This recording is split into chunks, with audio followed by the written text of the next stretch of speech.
Volume 4, Chapter 1, To the Land of the Ghoul Clan. Hey, my bad. I apologize. Cheer up. Next morning, while we were eating breakfast at the hotel we're lodging in, everyone on their own, I apologized with a serious tone about the thing yesterday. Really? Have you reflected? Of course. Then, tell me why I'm mad, please. I was at a loss of words before the unexpected retort. All I could think of was, as expected, because I had broken my promise with Zonmi of hearing what she had to discuss with me. However, that was an act of God. It's not like I intended to dishonor my promise with Zonmi. As I was lost in thought, Zonmi, hospitally, let out a long sigh. It doesn't matter. I forgive you. Yesterday I acted a bit childish too. Really? Yeah. However, you must do me a favor instead. A favor? Yep, now that you mention it. I did say that. In the end, it was rejected on the basis that it was too dangerous to leave the island we're staying in. That seems to be called the Grand Deal Archipelago. Now that we have decided to stay at the Netherworld for a long time, there's no reason to stay on this island. It's the perfect chance. Why don't you come with me, the two of us, to the land of ghouls? In reaction to the words, the two of us, the other girls, stopping the hands they were eating with, gathered their cold glares on me. Why so sudden? To tell the truth, yesterday I received a letter from my parents and, as I've come back all the way to the Netherworld, they must have wanted you to be introduced to them, Chiharu. I see. That is, if I were Zonmi's parents, I'd be interested in what kind of human my daughter has made a contract with. Not that I mind, but wasn't it dangerous to leave the island? If it's for that, don't worry, it's fine. The situation is now different from before. Isn't it, Lilith? As if they had a previous agreement, Zonmi brought the matter up to Lilith-san. Yes. Regrettably, since the event of the Black Tamers' attack the other day, this island has been left without enough remaining power to endure further terrorist actions. Rather, it may be more dangerous right now to stay at the island. Is that so? That means there's no reason to stay in this island. In that case, why don't we go? I'm interested in what kind of place Zonmi's hometown is. If that cheers Zonmi up, for me it's killing two birds with one stone. When I answered, Zonmi put on a smile like a flower in bloom. Is that so? Is that so? I think that father will surely be glad. However, contrasting with the joyful Zonmi that was like a kid inside a candy shop, the other girls had sulking faces. Mew, Zonmi and Onie, and going together to see her parents? I absolutely won't allow such a thing. It's obvious she's looking for her parents' approval. If you say you have no choice, bring Minami and the rest along. If it's like that, count me in. I think that in order to protect Haru, the more fighting forces, the better. Hearing those two's claims, Zonmi stiffened her face as if she had tried to drink something awful. It's better that you lot don't come. Could it be that Zonmi-sama had planned to go just with Chiharu-sama to meet her parents? Yeah. Of course that's what I had planned. For that reason, having been entrusted with Chiharu-sama's safety, it's not like we can approve of you two's outing. Since certainly, though staying in this island bears a high risk to us, allowing you two to go alone is far more dangerous. So, what do you mean? On the other hand, carrying a crowd of escorts is out of the question. Since leaving us without enough defenses for a crisis, if the populace got wind of it, there's a chance we may fall into danger instead. Here, a little group of elites. That's right. To be specific, Chiharu-sama, Zonmi-sama, Yukoko-sama, Iris-sama, I myself? What about the 6 of us to go on the trip? Oh, wait a minute, please. Let alone the other 5. We will be bringing the little sister with us. There's no reason to bring her along, being a human. Right, it's mostly as Zonmi-sama says, but Lilith-san's face was clouded by that comment. if we force her apart from Chiharu-sama, the result will be scary. Since the one who can stop a rampaging Minami-sama, it's Chiharu-sama alone. My sympathies, Lilith-san. For starters, in Minami's case, even if you told her not to come, she would absolutely tag along. I can easily picture my sister hidden inside a suitcase holding her breath. So, does that mean we, too, can accompany them? Yes, of course. Please lend us your strength without fail in order to protect Chiharu-sama. I too was just blasé beholding this island's scenery. 'Twould not be ill to change dwellings, perhaps. A foo-foo. The sensible titties save the day. What do you want? Well, I had the slight expectation it would turn like this midway. Despite going back to Zonmi's hometown being an important event, this time too it still comes to the usual gang going. Why? Each and every time nothing goes well. Seeing Zonmi murmuring bitterly, casting her glance down to her feet, I once again tilted my head in puzzlement.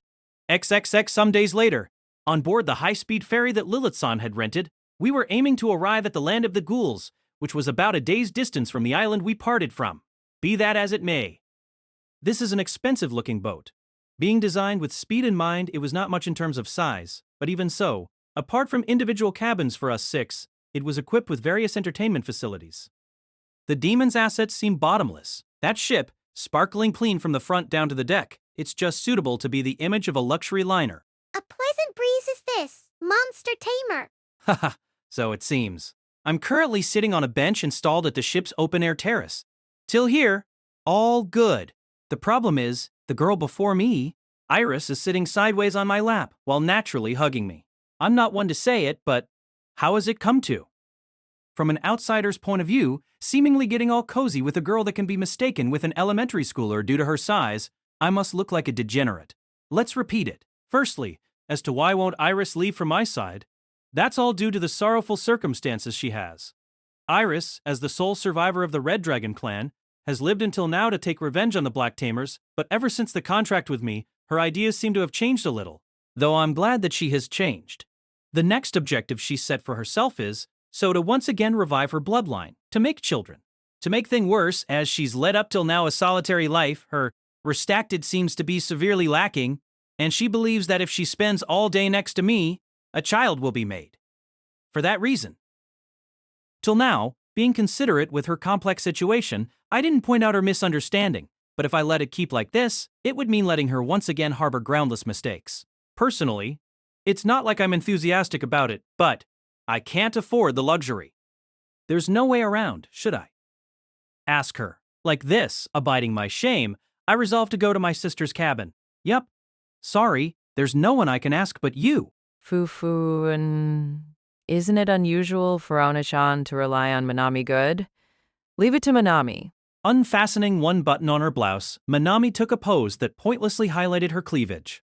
If you leave it to me, even the most innocent virgin will pick up a top-notch technique. How do I say it? Please do show some moderation. I know. Honestly, even I can't help but feel a bad premonition about leaving it to Manami, but the sad thing is that there's no one more suited to this task than her. Ye too. What the blazes have you been conversing about since a while ago? Iris, what Manami will teach you from now on, how do I put it? It may give you many shocks, but keep your cool. Is that so? Then it's all right. Hi, Tilda. Lesson 1. Manami-sensei's health education, beginner's course starts now. No. Yeah. Don't pull me with such force. Iris-chan will come with me like a good child. If you keep clinging to Ona-chan like that, won't I end up slicing you in 3? Making the blade inside her jacket sleeve sparkle shiny, Manami said something outrageous. Hey, Manami, aren't you forbidden from violence? No way. It's just a cute sisterly joke. Mew. Forcefully convinced by my sister, being parted from me, made Iris frankly displeased. Manami took out some glasses from the desk's drawer and put them on. By the way, as Manami usually wears contacts, she shouldn't need glasses, but I'd say it's her way of creating the mood. Sitting on the bed, Manami, pointlessly crossing her legs. First, Iris-chan, do you know the word? Without beating around the bush, she blurted a word that sounded as if you had mistaken the channel broadcasting code. This chick, she's good. As expected. It's a word that, not even by mistake, a middle school girl could say as if nothing as naturally as breathing. Iris was left for a moment with a face that seemed to say, there's something I don't understand. But soon, her cheeks tinged deep red to a level befitting of her title as a red dragon. Whoa, what? No! What does that place all of a sudden? Listen, you don't answer. Doesn't take me for a fool. I know that much. It'd be something related to men? Ooh, so you know that much. The truth is, tected. What does thou daydream of? There's no way that thing would go in there. So they say, at first I couldn't believe it, Well, why don't we watch first this movie I have in my cell? Why is it? It's not like I've made a mistake. I shouldn't have. Seeing Iris grow pale and make a face that just said, it's the end of the world as she watched my sister's cell phone movie, I felt a sting in my chest. Outrageous! Impossible! What's this? This infinitely wicked ritual. Me and the monster tamer. Things like this. After that, Iris edacted, as originally planned, kept a proper sense of distance from me. Why is it? Inside my mind, my feelings grew quite complex. Volume 4, Chapter 2, Sisters. Chihara, wake up. Chihara. My body was slowly swaying. It's being shaken. Miwa? Zonmi? You shouldn't be napping. We'll soon reach port. The only one who's not ready is you, Chiharu. Oh, really? Hearing Zomi's words, I sprang up from the bed. And then, I noticed something amiss. Hey, isn't the room somehow quite cold? I didn't think I'd left a window open somewhere, so that doesn't seem to be the reason. Despite the room interior being airtight, for some reason I was freezing as if I had been submerged in cold water. You'll understand the reason why once you go out. As I was told, I put on my outdoor shoes and went up to the ship's deck. Oh, what's this? A snowy scenery. All of a sudden, what entered my field of view was a world with a silver layer. They say it boasts the greatest surface area in the netherworld. The continent where ghouls live, living lodge. I heard that it was a country where the snow didn't melt in all the year, but this is quite... For an instant, I really didn't know who was the one who said that. Lilith-san, having changed her usual maid uniform for a thick duffel coat, muttered that. Excuse my rudeness, but in Lilith's case, no matter the situation, her bust size is a dead giveaway. The largest continent, covered in snow? This living lodge sounds a lot like Russia back at the human world. That's right. Now that you mention it, I think they have many points in common. But then, as 9/10 of it are comprised of ice and snow, the monsters living in it are restricted to the Ghoul tribe and other members of the undead tribe. Before my doubt, Lilith-san coolly answered. Though it's been a short time, I learned something from living with her. Lilith-san knows a lot about the netherworld, of course, and also about the human world. In fact, she who had graduated from a prestigious netherworld university after skipping grades also seems to have experienced studying abroad at the human world. In other words, even among the demons, she's the elite of elites. By the way, Lilith-san, how sly. You cunningly said to only me that I didn't need thick clothes. Trembling in just my t-shirt, I complained in dissatisfaction. About that, there's no problem, Chiharu-sama. Have this. What Lilith-san took out from the inside pocket of her coat was a necklace with a red gemstone. This gemstone is a magical stone, and this wonderful artifact displays various effects depending on the runes carved on the stone. By the way, in this magic stone there's an raising the body temperature when worn effect. Ah. True. It's not so cold. By the way, is Zonmi all right? She doesn't seem to be wearing a necklace. Yeah. Don't worry. To us ghouls, this temperature is rather comfortable. Not only doesn't she wear a necklace, Zonmi's choice of clothes is so thin that I feel cold just by watching. It's a total mismatch with the surrounding scenery. Ooh, look. Even though it's summer, it's snowing. The snow thing is truly white. I had knowledge of it though, writings, but it's the first time I witnessed it in person. Each one wearing a magical stone necklace hanging on their chests. Kyukoko and Iris looked at the silver-covered world and got pumped up. It's cold. What's this? It's unbelievably cold. Why do I have to suffer this? Contrasting with those two, my sister had fallen into unusually low spirits. It seems that she was also wearing a magic stone necklace on her chest. But as, on top of that, she was wearing thin clothes, it looks like she wasn't totally protected against cold. The heck, you wush! If you're cold, you shouldn't be wearing a skirt. Go back and put some clothes on. That's absolutely not possible. Why? I mean, since the zombie is wearing a miniskirt with bare legs, if I wear trousers, I'll feel like I lost, in a femininity sense. What a weird consideration. What? For Arls, the one there is Lilith's son, without her maid uniform. I totally didn't know who she was. Is it that so? The truth is, it's been a while since I last went out without my maid uniform. You can think of them as my everyday clothing. Why have you changed from it? As expected, I surmised that that appearance was too attention-catching. Is it that weird? No.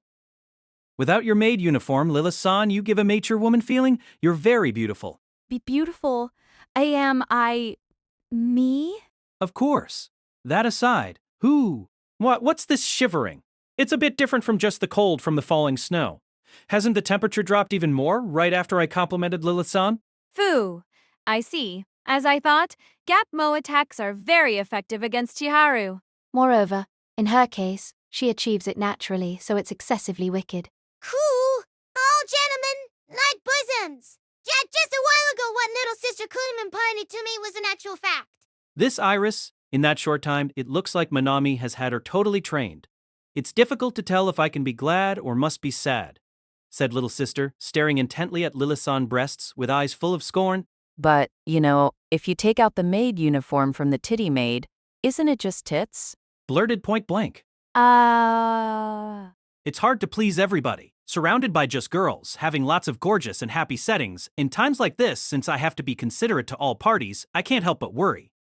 That said, like that, us six went through the entry procedures to the land of the ghouls. Some hours later. Having just finished the entry procedures, the one who came to pick us up was a 40-something old man in a tuxedo. Long time no see.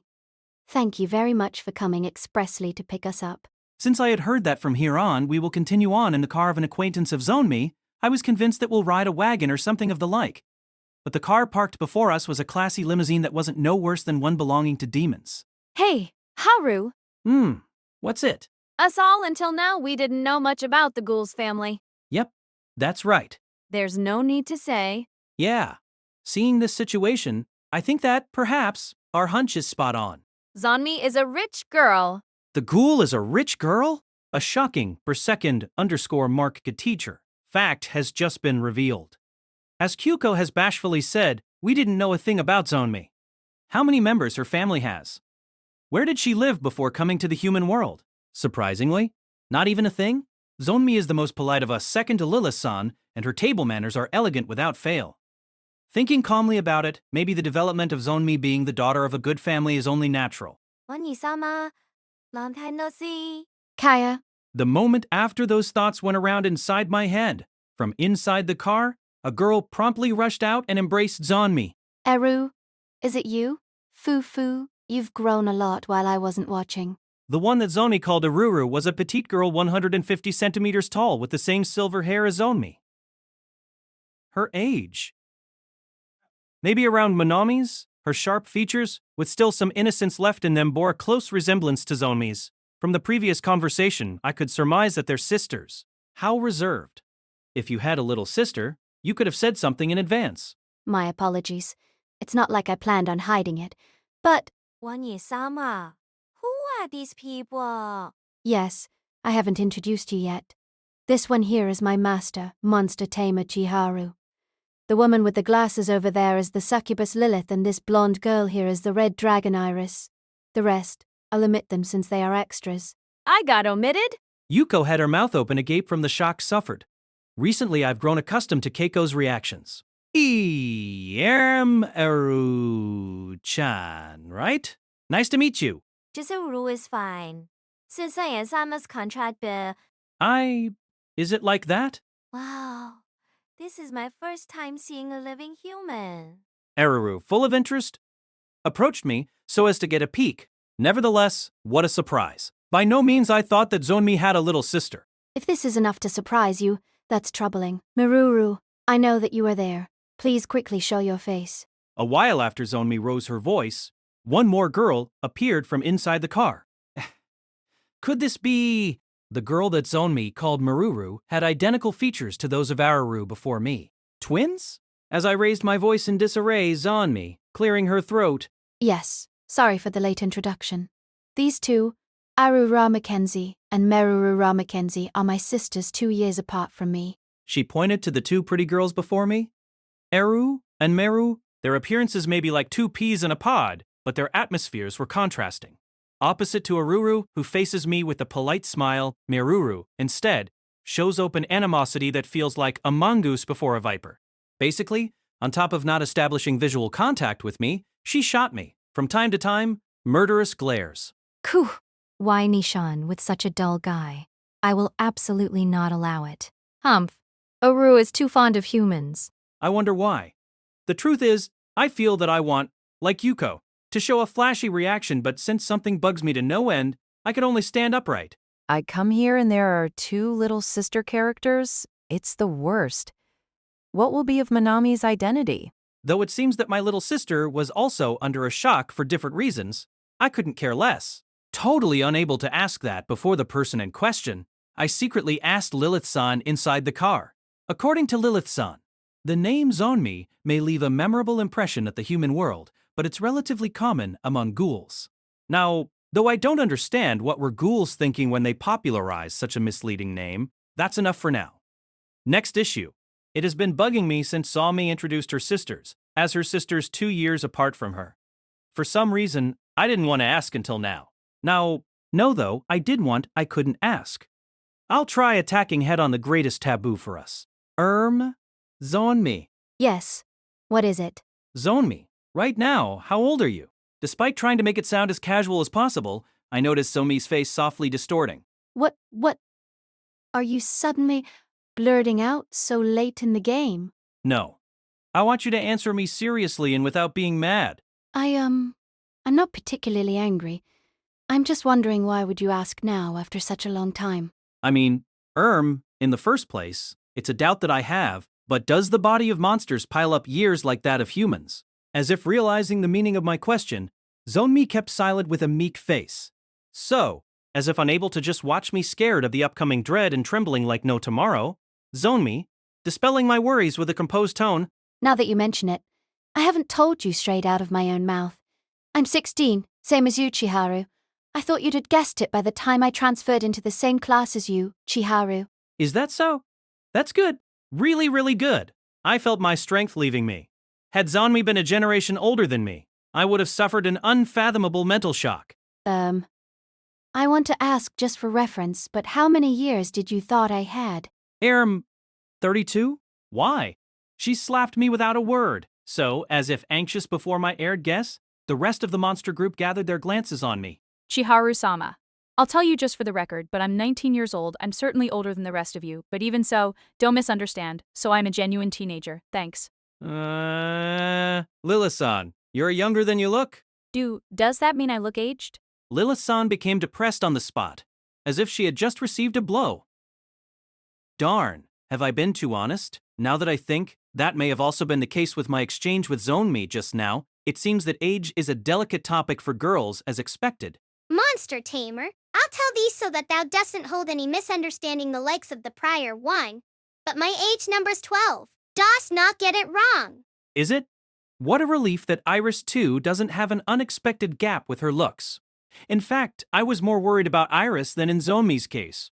I mean, in manga and such, this kind of childlike girls often seem to go with the I'm really years old development.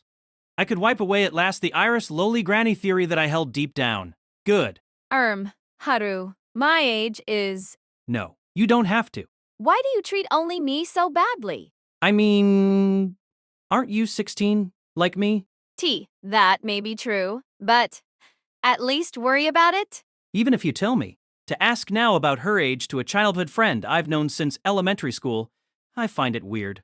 Miss Tits, Manami. Right now has a lily bad feeling about it, but can I ask you a question? Yes, no problem. And, please, don't call me Miss Tits. Is a monster's lifespan longer than a human's one? How many years do they usually live? That's right, it depends on the tribe, but a monster's lifespan is from 3 to 5 times that of a human. The undead tribe in particular is known for their longevity. In other words, just as Onichan worried, they don't age at the same rate as a human. Yeah, so it comes to that. Lila-san kept on, fixing her glasses in place. I've recently noticed that Lila-san has the habit of lifting her glasses before entering exposition mode. I've grown used to Lila-san's exposition persona. Though there are individual differences, the body of monsters gradually stops aging when it reaches around what would be 17 years old for humans. Therefore, they pass more than half of their lives with a physical appearance that would amount to their 20s for humans. In other words, simply put, differently from humans, they suffer a stop in their growths. A real forever 17? I don't know the reason why, but Manami seems to have suffered quite a shock.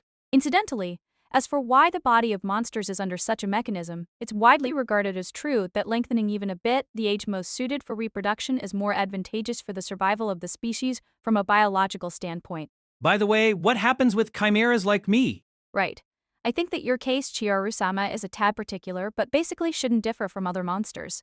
If not for illness or injuries. As a low estimate, you'll live around 200 years. F for ours. Miss Tits. A regular human girl, does she have a way to live as long as the monsters? Manami asked Lila-san with an unusually trembling voice. I'm very sorry. As I'm not an expert, I'm not aware of the specifics. but as long as I know, there isn't. Manami suddenly started to scream like an uprooted mandragora and writhed about on the car's sofa. Maybe because of her femininity stressing miniskirt, I could catch glimpses of her black panties. It's what's commonly referred as a pointless panchira. Speaking for myself, I didn't think that in this world there could be something like a panchira with no meaning whatsoever. Since the mood seems to prevent someone from asking, I'll have to ask myself so. What's the matter, Manami? Because, like that, after 50 years, while Oniashin will keep being young, only Minami will be an old granny. Yeah. Following Lilith-san's explanation, isn't that what will happen? That's too cruel. Till when will I be able to remain as a little sister character? First of all, do you intend of parting from your brother? Hey, Aru, why do humans raise such a ruckus for such trifling matters?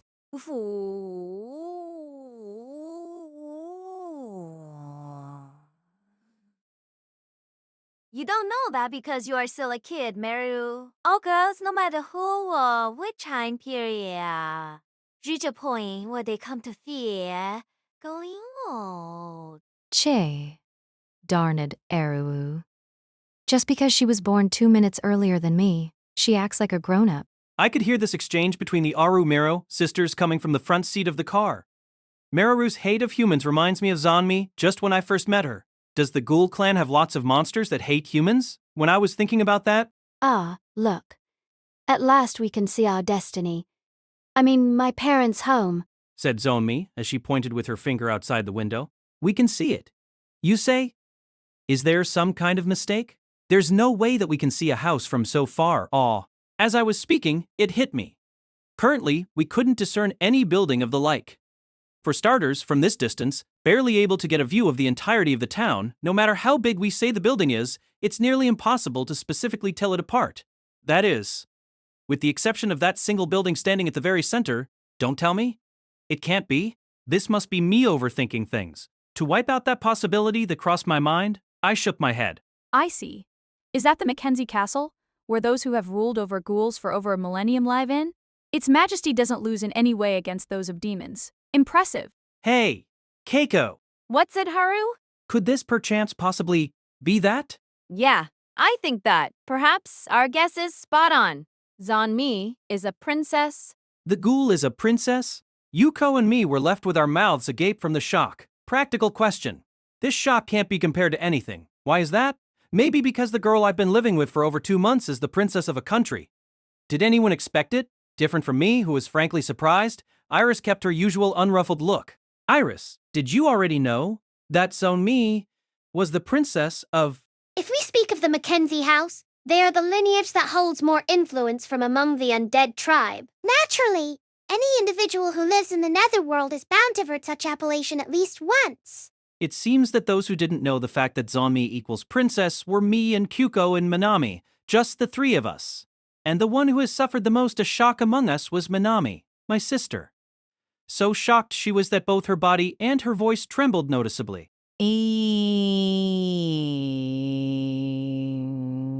The zombie is a zombie princess. I see pre-princess. I see Minami Undecea Princess Heir Parents Now was about that. It's not. It's not like I intended. Humph? Shameless lies. Don't get carried away just because you live in such a splendid house. Besides, I have no need in the least for such a splendid home. Oniashan's thingy is 1,000 times more splendid. Is my thingy a biological weapon? Right after making a rebuttal, the ambiance around me seemed to freeze solid. Sorry. If I get carried away by my sister's pace, won't you take me as a pervert? Ah, wait a minute. I then noticed something important. Since Zonmi is the Ghoul princess, then Zonmi's parents, who I am to meet... Yes. My father, Satashura Mackenzie, happens to be the king who reigns over the land of the ghouls. Right? By this trip's planning, I thought I'd exchange a simple greeting with Zonmi's parents and spend all of the remaining time mainly sightseeing, but it seems that'll be not possible. How come? Greeting Zonmi's parents has turned into getting an audience with the king of the ghouls. Before this unexpected development, we, especially the human world team, felt needlessly dwarfed. But why did you kept silent about such an important thing until just right now? You had many chances to tell us. That's right. I was torn about if I should come clear, but claiming it myself would be strange. Yup, isn't it? Besides, long ago, back when I was living in the netherworld, I heard some rumor. At the human world, girls who call themselves princess are, oftentimes, just people weird in the head. So, they say. What a heartless remark. Certainly, girls who come to address themselves as princess are more often than not just lunatics or people with mental issues. It seems that Zoni in her own way had also been thinking about many things. Volume 4, Chapter 3 Audience with the King of Ghouls. After another 20 minutes or so of riding in the car, we arrived at last to our destined place, the King of Ghouls' castle, Sone's parents' home. I'm very sorry. Since from here on I have to greet the members of my family in turn, why don't you all please go to another place to kill time? I'm glad that we have reached our destination, but Zonmi's words left us with unexpected free time. How bothersome. Let's get done asap with those stiff greetings. I want to be all lovey-dovey with Ona-chan. There's no other way, Manami-chan. That ghoul, most probably, has her own circumstances. It's as Kyoko-sama has said. Zomi-sama's country's princess status comes wrapped with several obligations. Seeing the act of her prolonged absence from home, the many members of her family must have some advice to convey to her. Zomi-sama's attitude must be out of concern so that we won't feel any discomfort. That woman. Needlessly reading too much into things. Right now, all of us were in the middle of a city tour led by the Aru-Muru sisters.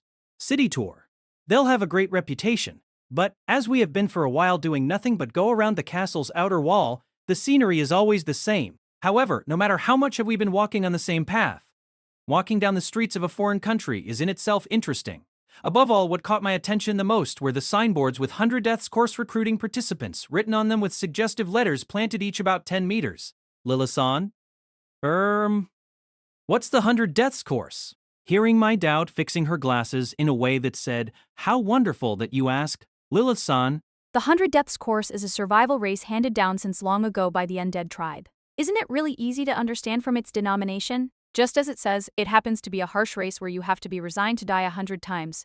Compared with the human world, the development of sports has been slower in the netherworld, but for its scale, it would be appropriate to call them the Olympics, netherworld style. Isn't it like the human world Olympics, even on the point that it's only held once each 4 years? Heh. By the way, can you participate even if you are from the human world?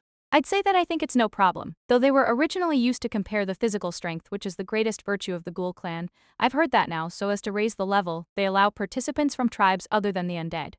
Although there hasn't been in past races anyone from outside the undead tribe to achieve overall victory. Is that so? Let me give you some advice from the kindness of my heart, you better forget it. If a puny human entered it, he would freeze to death.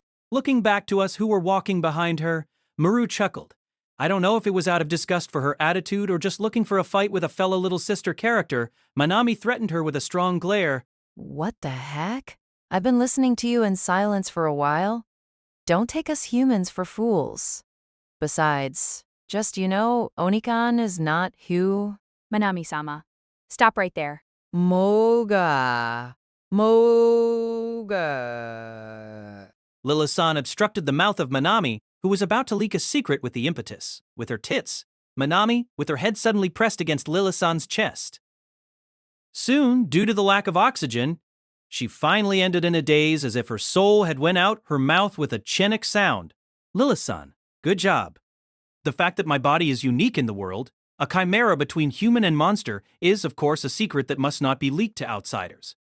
If it's imprudently spread among the public, people like those who massacred Iris's family, the gang of heinous monster tamers, the Black Tamers, who are after my body, may grow. By the way, Meruru, until when will we be circling around the castle? It's time you show us inside the city. Right after I nonchalantly tried to touch Meru's shoulder. Rar! Comp. Go! My right arm got bitten by Meruru, who turned back with the nimbleness of a stray cat. Hey, Miru, what are you doing to Chiharu-sama? Apologize. Don't wanna. I absolutely won't apologize. To begin with, it's the fault of that human there for touching my body without warning.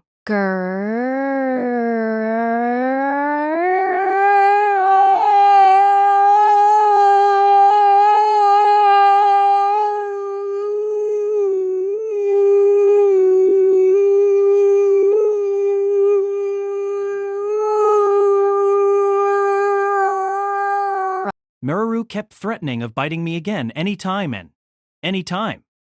Escavi. My apologies. Chiharu-sama. I apologize on behalf of my sister. Aruru frantically bowed my way and politely bobbed her head. Right? Yeah. I'm just fine.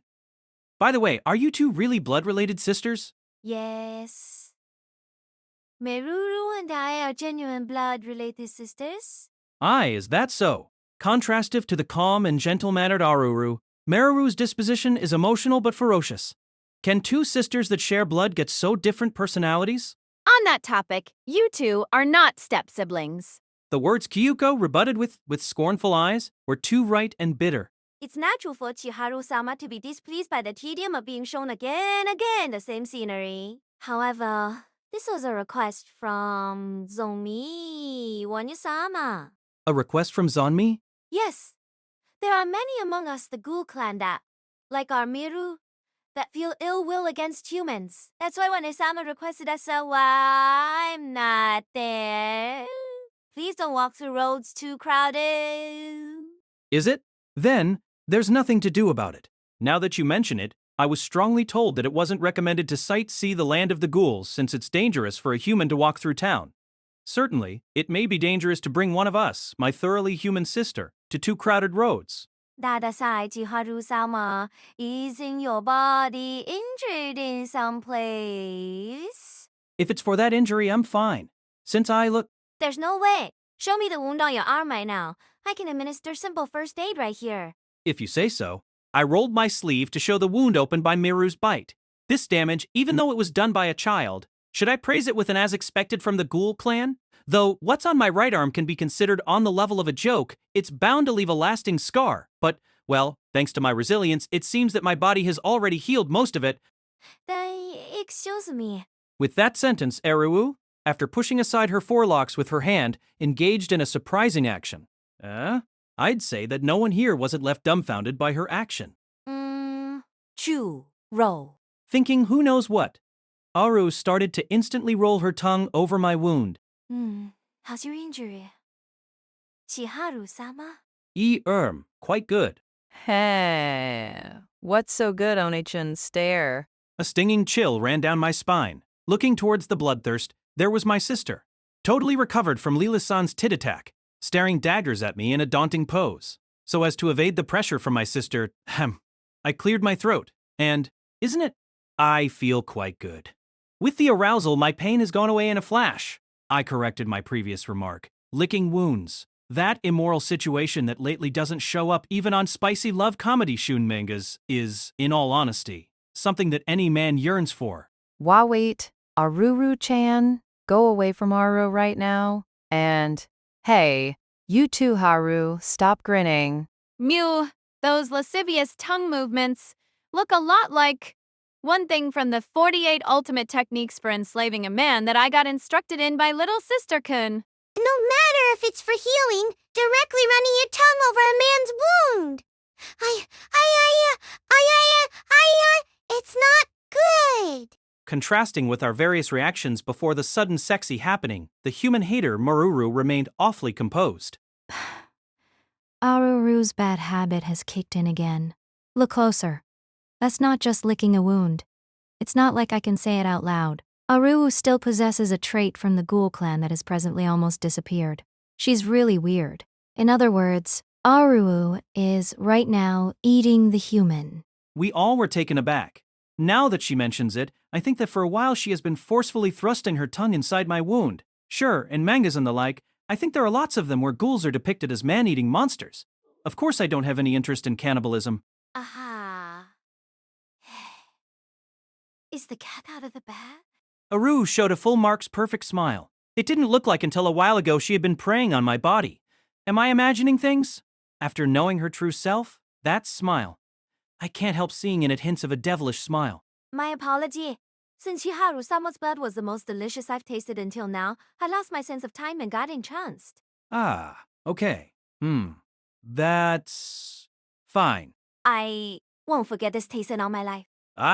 Is that so?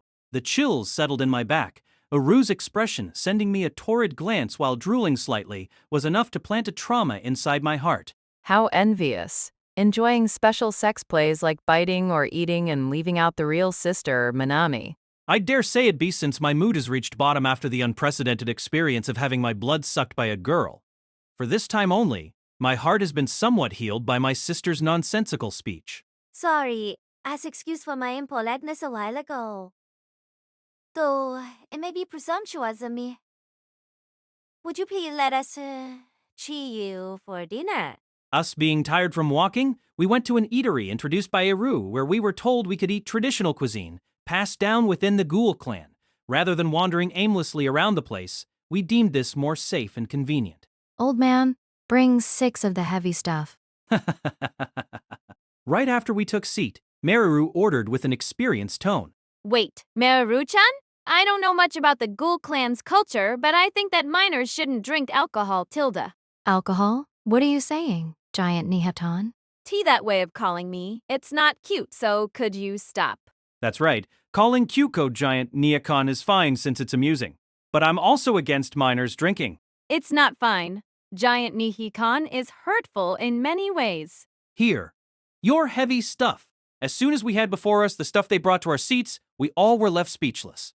By heavy stuff, they mean a heavy serving of raw meat? Surprise, certainly. At the hotel we stayed before Zone Mi was fond of eating raw meat. With that nonsensical arguing, time passed in the blink of an eye. Chiharu, sorry for the wait. As the appointed time drew near, waiting before the castle's gate, I heard Zonmi's voice. I turned in the direction of the voice. What now? The one there was Zonmi, wearing a gorgeous dress worthy of the royalty. On her head there was a silver tiara endowed with a large sapphire. The gaudy dress, designed with a white and blue basis, was so smooth that a finger would slip by touching it. How come? My heart is throbbing faster than ever. Chiharu, what are you spacing out about? Ah, my bad. I got back to my senses with Zonmi's light tap on my forehead. Since the Nephilim and the rest are waiting outside, we have no time to spare.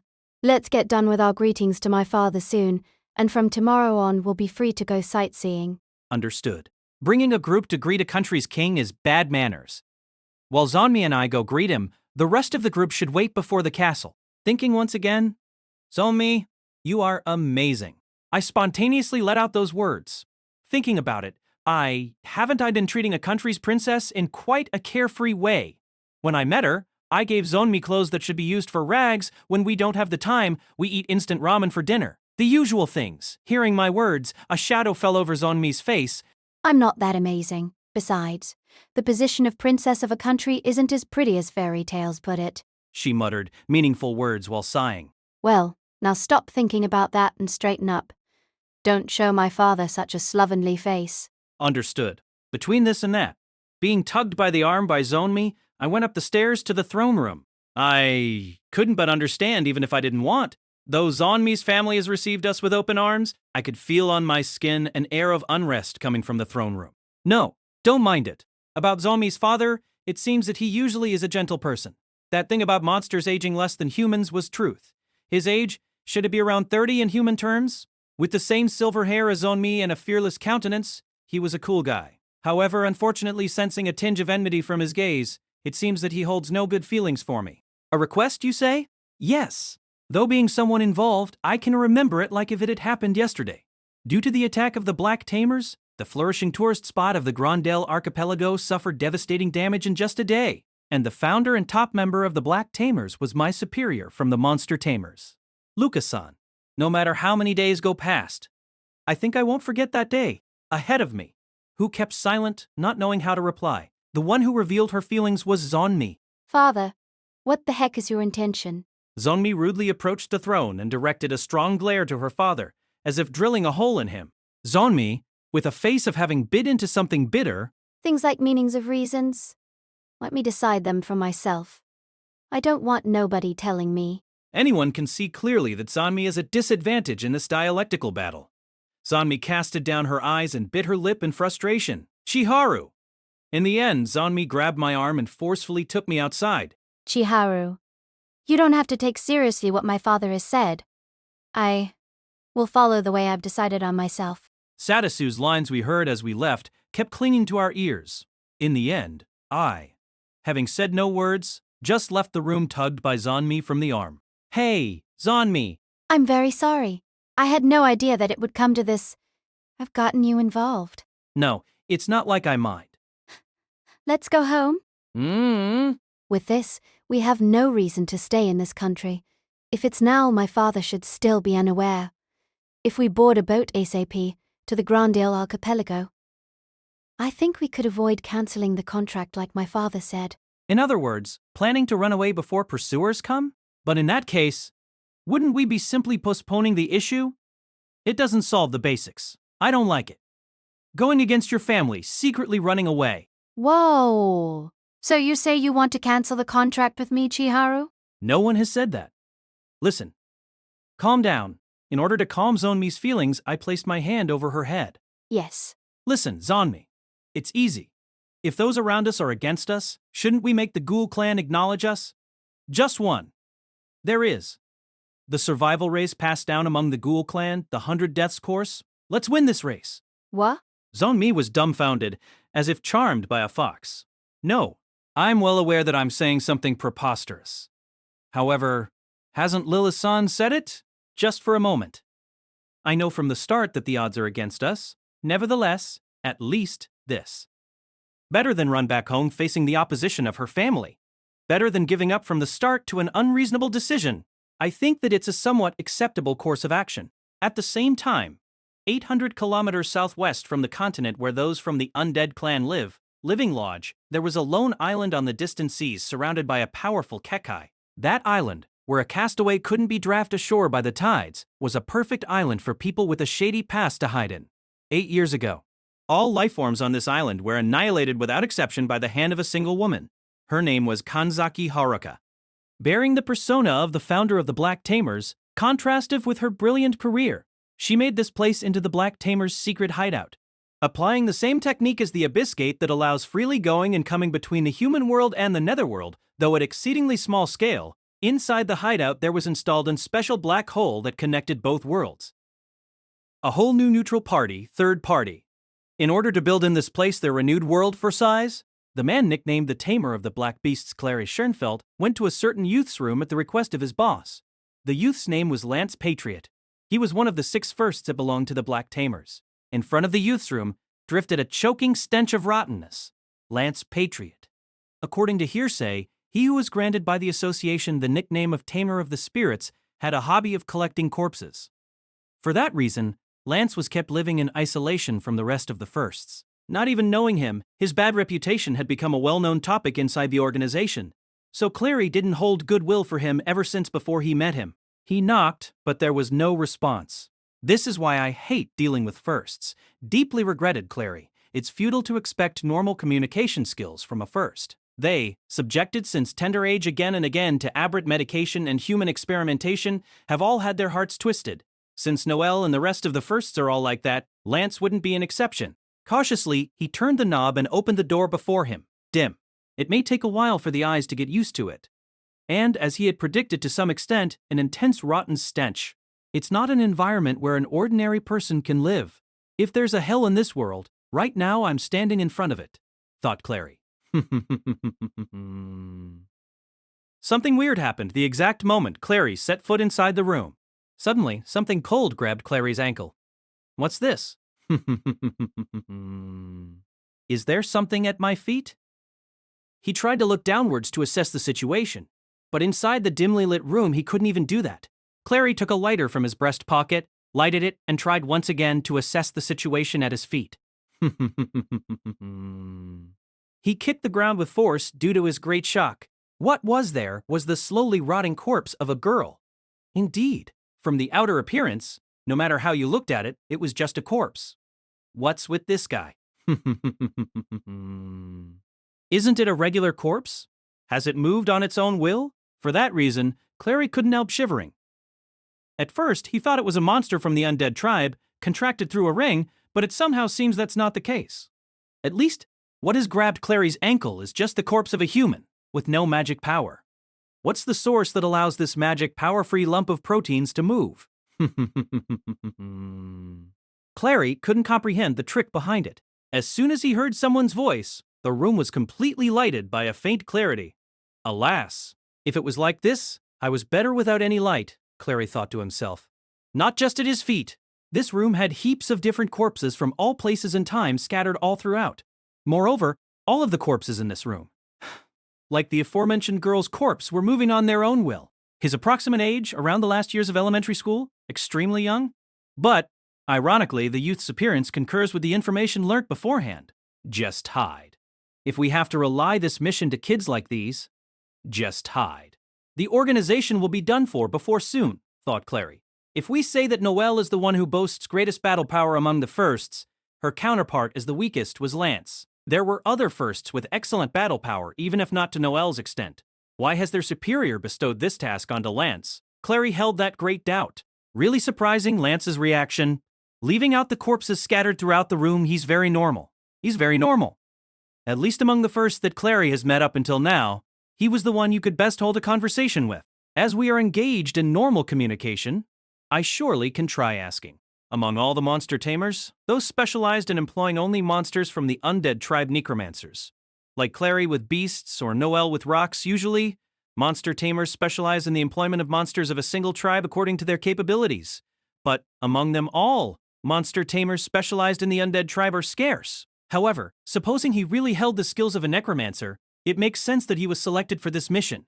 With his advantage of freely manipulating corpses, it may be an effective way to drive Chiharu and his gang, currently located in the undead tribe's continent, to the wall.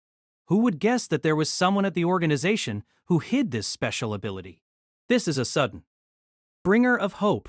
Lance showed a daring smile, and next moment his factions grew distorted in the blink of an eye. No, should it be said that it turned back to how it was? Lance's excessively angry face of unidentified cause, wasn't it the same that all of the first that Clary had met until now had? It gave a feeling beyond insanity. Lance engaged in kicking the decomposing corpse at his feet. The trampled corpse of a girl filled the room with a smelly gas. I retract my previous words. This guy is quite the psycho. Thinking that he had to look after him, even for a short time, Clary's mood hit rock bottom. Volume 4, Chapter 4, Onsen. Finished with the greetings at the palace. By Zonmi's suggestion, we went to visit the castle's royal villa. The survival race passed down among the Ghoul clan. The 100 Deaths course was scheduled to be held 3 days from now. For that reason, Zonmi has suggested to us the royal villa as a lodging place until then. Originally, it seems it had been built for guests that came from far away, and as no one apart from us was using it, it naturally looked like we had reserved it to ourselves. It's quite ironical to say that, compared to the human world, it feels like we are now living with more luxury. Haha. At any rate, today, many things have happened. To wash away the tiredness from the trip, I went to an onsen bath, which I learned of beforehand. After consulting with the girls, it seems that there's only one big bath that has fixed hours alternating between male and female bath. Inside love comedy mangas, at this time of the entering the bath scene, without fail, it will lead to a mixed bath event. But of course, this is the real world. Thinking about it calmly, the chance an event like that occurs is about 0. I checked the time on my cell phone. Good. Since I've checked many times, there's no doubt. This is the male bath. I threw my clothes into the basket at the changing room. I opened the door, making a rattling noise, and ooh, it's pretty large. What entered my vision was a scenery of a stone bathtub surrounded by pine trees that overall overflowed with a Japanese taste. After lightly rinsing my body, I entered the tub. As for the essential bathtub, it was quite disappointing. To sum it up in one word, lukewarm. Since it was made with the weak to heat Ghoul clan in mind, that may be partly inevitable. If a Ghoul entered 40 degrees hot water, maybe they'll start dissolving into the bathtub. Foy, once you get accustomed to soaking in warm water, it's not that bad. However, if you take a long bath, you may catch a cold. I pray that from the showers at least comes hot water. And as I was having those thoughts, I heard noises coming from the changing room. Ah. I think that we raised our voice at about the same time. What's with? This. Am I dreaming? Before my eyes was on me, in the nude, the extent of the shock leaving me unable even to blink. I froze as if the time had stopped. However, it looks that it was the same for Zonmi. She just kept staring to me, standing upright without even covering herself with the towel. During that time, concentrated to the utmost, I thought it once again. Zonmi's body is beautiful, isn't it? That is, despite not having an overly destructive bust size like Manami or Lilith-san. Nevertheless, I don't think that Zonmi's body loses in femininity even for a bit when compared with them. Zonmi has long and slender arms and legs, smooth skin, white like virgin snow, and I think that her chest size is a bit above the average of her age group. Those that certainly came from heaven splurging deserve to be called perfect cheat specs. The instant after I absent-mindedly thought that. Chiharu, hide. Raising a huge splash, I was submerged to the bottom of the tub. As it was expected, I was in close contact with Zomi's body. Even if I say so myself, how did we end up in such a situation was a big mystery. Zomi, so as to keep submerged my body that wanted to surface, using both hands and feet, and the butt too, pinned down my body. New. What is it? This white and murky fluid? Heh, this has been made fairly standard. I never thought I could enter an onsen at the land of the ghouls. These voices don't tell me. Iris and Kyukoko. Though belatedly, at that moment I understood the reason behind Zonmi's actions. It seems that, for an unknown reason, I was brazenly using the bath during the time slot reserved for the girls. Because of that, Zonmi, who had noticed my presence ahead of time so as to avoid the other girls running into me, submerged my body into the tub. Be that as it may, that's weird. Before entering the bath, I had checked many times the time, so what could have gone wrong? Don't tell me. Then, a thought flashed in my mind. What I had been zealously checking back then was my cell phone's clock. My cell's clock. I had it set with the clocks of the hotel we were lodging at before. Could it be that? As we've moved to the undead tribe's continent, there's a slight time difference. Still submerged, a voice I was used to hearing resounded in my ears. Girls that suddenly yell like that, as far as I know, there's only one. As usual, the voice's owner was Manami. Wait, you zombie there. Didn't I tell you before that you shouldn't enter the bath before me? I had even brought a pet bottle. Is that so? My apologies. Ooh. Even though I thought I could drink after so much time Onichins after bath soup, since the zombie has gone in, it's been polluted and I can't drink it. After so much time, did you usually do that at home? If we return to the human world, I must be really careful of not having a bath until my sister is done. Manami-sama, it's a pity that thing about Chiharu-sama's soup, but raising your voice inside a bath for public use is a lack of manners. That's unneeded assistance. Titty woe? No. Titty monster? Why have you corrected yourself like that? That's because, you see, And why are you now staring at my chest? Manami-chan is out of the question, but I think that Lilith-san is lacking enough manners. The heck, what do you have to eat to grow them this big? What is it, young ladies? Could you not randomly cooperate and stare at my breasts? Mew. Now that I mention it, certainly. The succubus's memories are magnificent. Well, let me check the sensation for when, in the future, my Marys grow bigger too. Hey, Iris-sama? Please stop with the incomprehensible sophistry and touching other people's breasts. Moreover, it's the comeback of the superb flow of events where the flat-chested character plays with the well-endowed character's boobs. I shouldn't spit out the pattern. I, right now, am feeling the beauty of this hone style. Chiharu. Chiharu. Muffled bubbling, what is it? Now it's your chance, while they are caught with the succubus's breasts. Try to leave this place by diving. Muffled bubbling understood. Thanks on me. Thanks Lilith-san's boobs. Even though there's no ill will, if I, being a man, get exposed here, things wouldn't end well. Slowly, without raising noise, I gradually parted from Zonmi. I'm nearing the limit of my lung capacity, but if it's some tens of seconds more, I should be able to endure it. A bit more. Now, if I remove my leg from within Zonmi's thighs, I can safely break out. With the mission's end almost on sight, just when I was feeling relieved, an accident happened. A part of my body, the hardest place of my lower body, ended up hitting Zonmi's body. How? Could you not touch me with weird places? Muffled bubbling, no. The knee? Wasn't it the knee? Ah. Chiharu, you moron. Pervert. Even though I tried to somehow clarify the misunderstanding, in this situation, it didn't work. Hasn't the zombie suddenly raised a weird voice? What's the matter, Ghoul? Are you feeling under the weather? This is bad. Even though Lilith-san managed at great pains to attract their attention, this accident just now gathered all stares on us, and my lungs, like a tense string that got cut, suddenly demanded oxygen.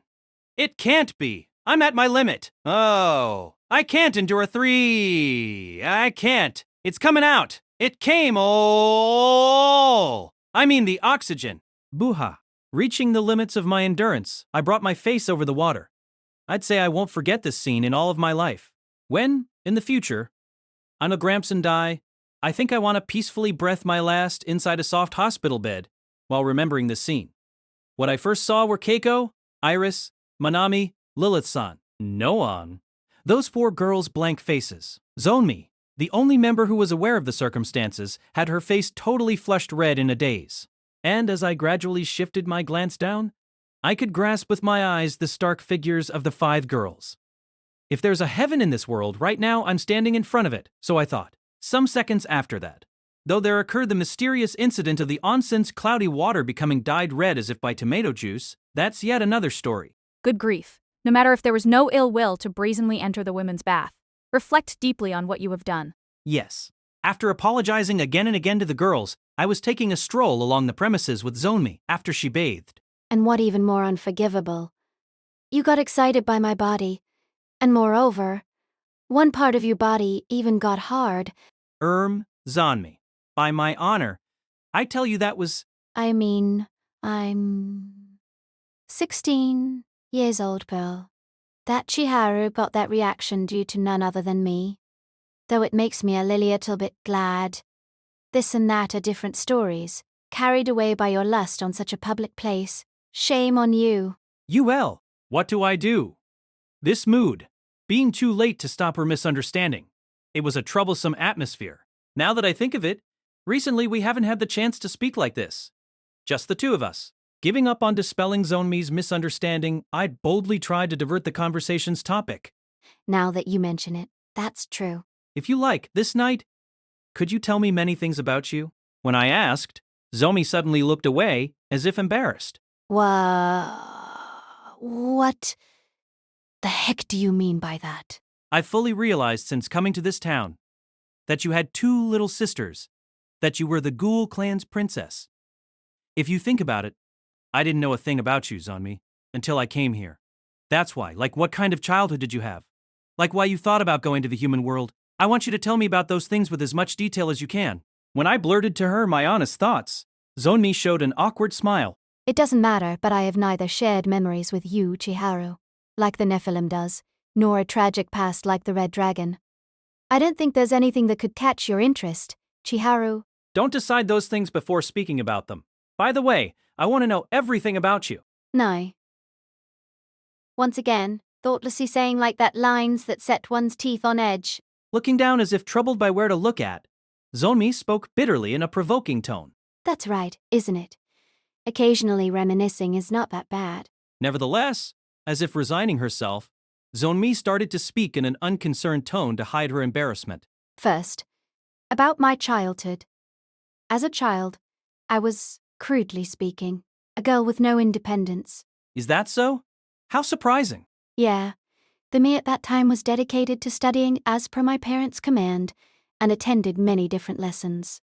I feel that the me back then lived just to comply with my parents' expectations and the expectations of those around me. Raised the hurdle to clear once I cleared it. As my school results, different from a certain half-baked pair of siblings, were excellent, the expectations on me grew at an accelerated pace. Isn't that amazing? It is. The me back then. In the eyes of strangers may have looked like a child that could do anything perfectly with no effort.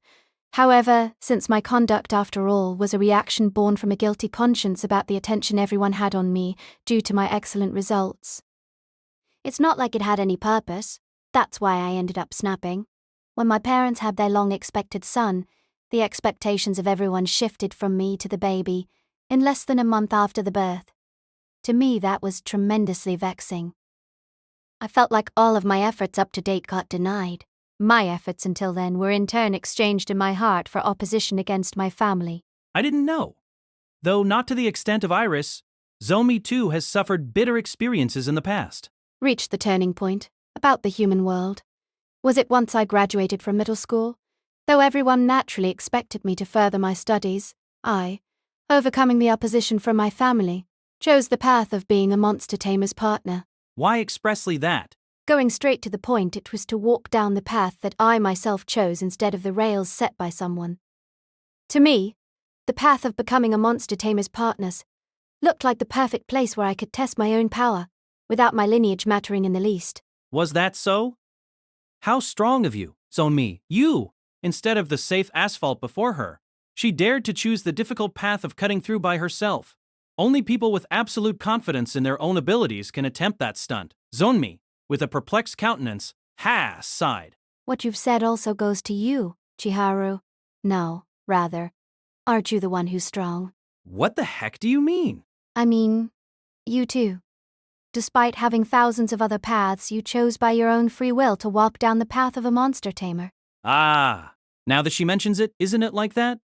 Though I wasn't too aware until now, my mentality of having accepted the unusual lifestyle of a monster tamer may be extraordinary. Besides, I by no means was not the strong monster you think I was, Chiharu. At first, I doubted if the path I chose myself was the correct one. There were many nights when I couldn't sleep out of uneasiness. However, since I met you, Chiharu, and we made the contract, I stopped having bad dreams. Chiharu, how much indebted I am to you. I don't think you'll know it in your life. That maybe is the same for me. I too, if you were not with me, Zonmi, would live an aimless life without knowing even the kind of person I am. Zonmi looked down in silence. A quiet night where snow falls heavily and piles up. There's just a comfortable silence. Fufu, it's somewhat embarrassing. Chiharu, you shouldn't let your body get so cold. Why don't we continue with this story after we have succeeded in convincing my father? That's right. Let's do as you say. Overcoming her family's opposition. I think that Zonmi's determination of following by herself the path that she herself cuts through. However, Zonmi was about to run into another wall. Unless I achieve victory on this race without fail and convince Zonmi's father. Zonmi will probably fall again into that bitterness. Only that is the obstacle we must overcome. Finished my night stroll with Zonmi. Once I had laid down in my bed, I renewed my resolve. Volume 4, Chapter 5, Survival Race on the Snowy Mountain. 3 days after arriving to the undead tribe's lands. At last, the day has come. It's the day the 100 Deaths course is held on. On the huge 3,000 meters tall snowy mountain that had become the race course, we resolutely went to the 100 Deaths reception hall at its foot. Though that's fairly obvious, right now we have the highlight right before our eyes. In the reception hall, there were gathered monsters of varied looks that came from all of the Netherworld, according to Zonmi. Though in the quickly developed Netherworld it's become customary to live in human form for the purpose of convenience, it seems that that custom has yet to permeate into every nook and cranny of the Netherworld. For that reason, among the monsters gathered at the reception hall, there's a fair amount that have not adopted human forms. Monsters that look like mummies and monsters that look like vampires. It looks like the core of the participants comes from the undead tribe. Before the reception hall, there are many stalls in a row. There's a mood like it's some sort of festival. Moo? This intoxicatingly mellow fragrance that resembles a forbidden fruit crafted by the devil? Candied apples? Do candied apples have such an exaggerated smell? Monster Tamer, I have recalled that I had some business to take care of. I shall go wait in line around here. Iris slurped the drool that spilled from her mouth while wiping it with her robe's sleeve. So it seems. Do we need to remain together from here on? Nonetheless, Iris being alone leaves me with a dreadful unrest. She may have that haughty attitude, but a stranger wouldn't have it difficult to lure her with a piece of candy. Chiharu-sama, rather than worrying for others, you should first worry about yourself. If it's about Iris-sama, leave it to me. I'll watch her so that she doesn't get hurt. Lilith-san. Thank you very, very, very much. That's right. It's as Lilith-san has said. I have to attain victory in the race and get my existence as a human acknowledged among the Ghoul clan. It would be unsightly to forget about my main objective because of being worried about others.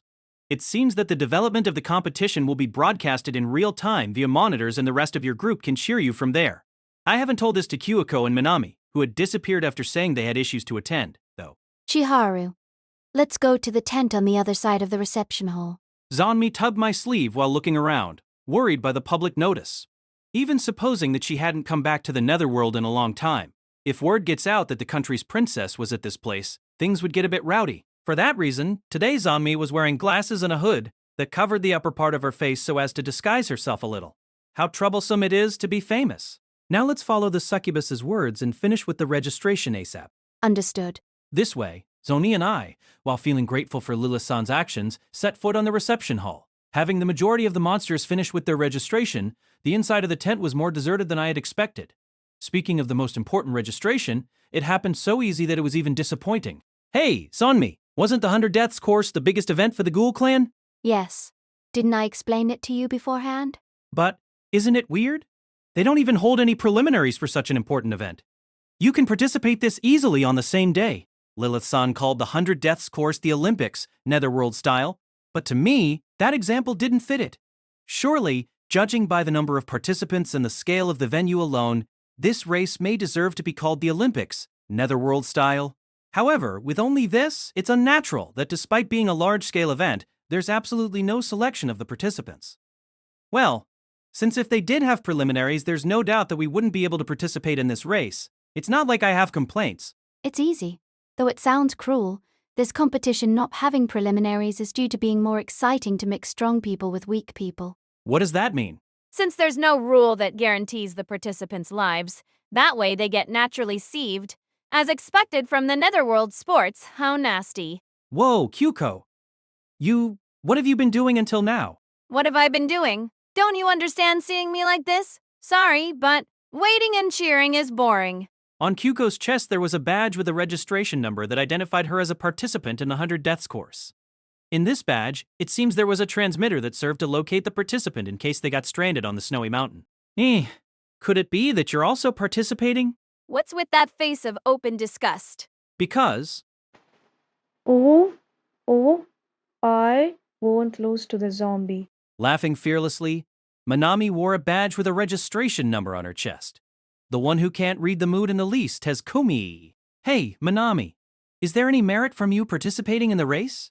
There's merit. Onishan, did you forget the purpose of this race? As if I could forget. I'm repeating myself, but by winning this race, I'll have the Ghoul clan acknowledge humans. Then there's no problem if Mani wins. Eh? I mean, since we aim to show to those cheeky zombies the true value of us mighty humans, rather, wouldn't it be more effective if Manami wins? Yeah. Now that you say it is. Besides, ever since coming to this town, I've been having a bad hunch. More than this, so that the relationship between Onishan and the zombie doesn't advance, I have to cut off this bad progress early on. Boo foo foo. Chiharu, you can't afford to lack in concentration, no matter who participates.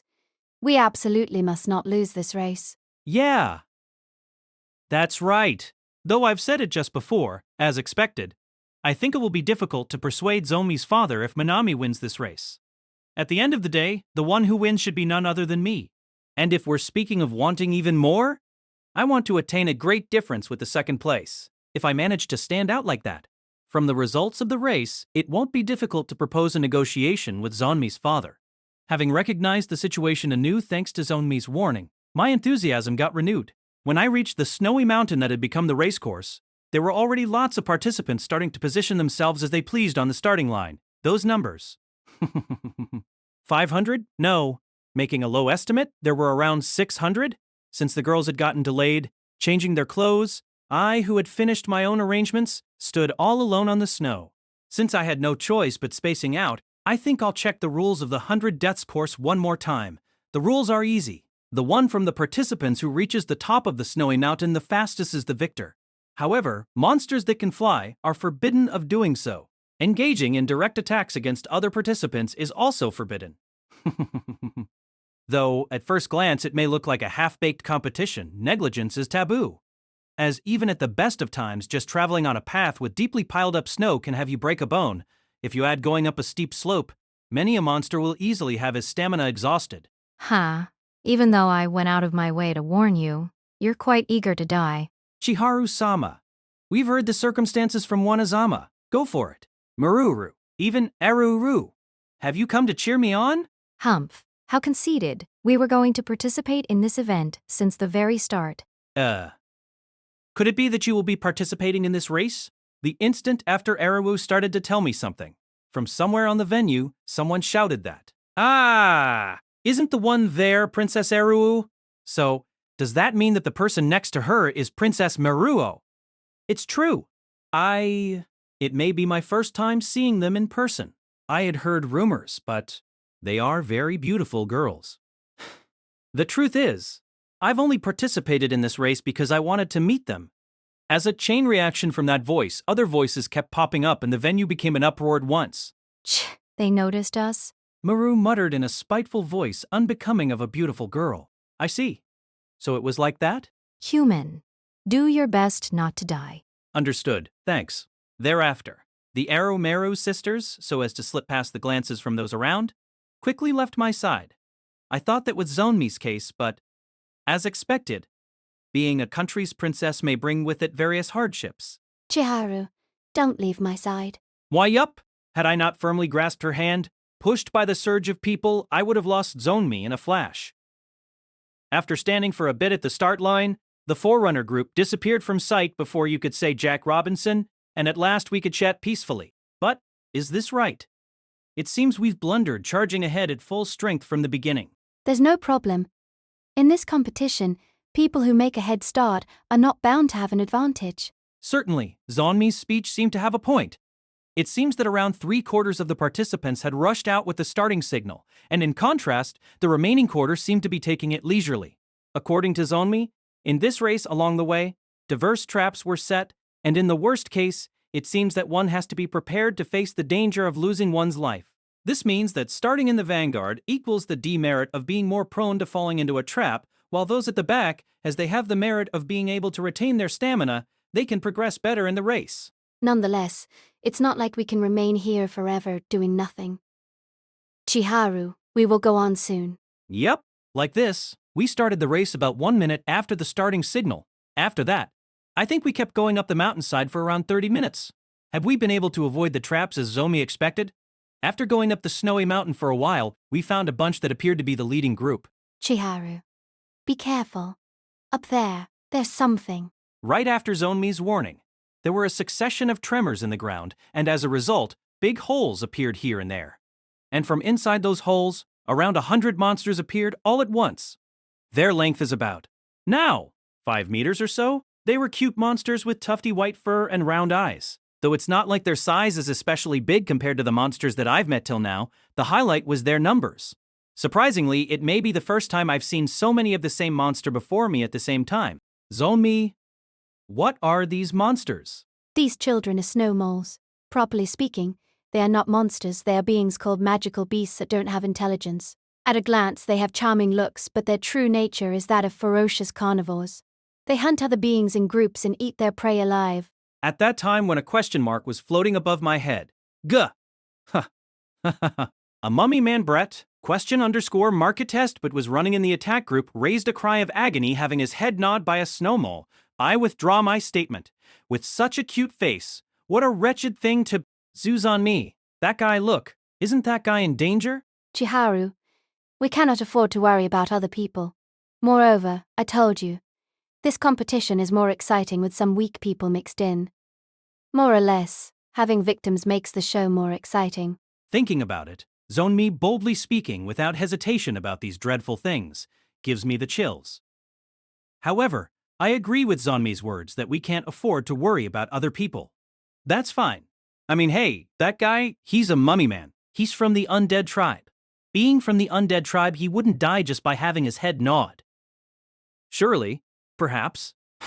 In any case, what Zomi said about people who have a head start not being bound to have an advantage starts to make sense. Why is that so? Because people who run at the front must conversely face more obstacles pretending guest will, Enstoward, Mark Play, in their way. Here they come. So, it seems that this time the snow moles have shifted targets to me. Their numbers, 1, 2, 3, 4, 5 moles.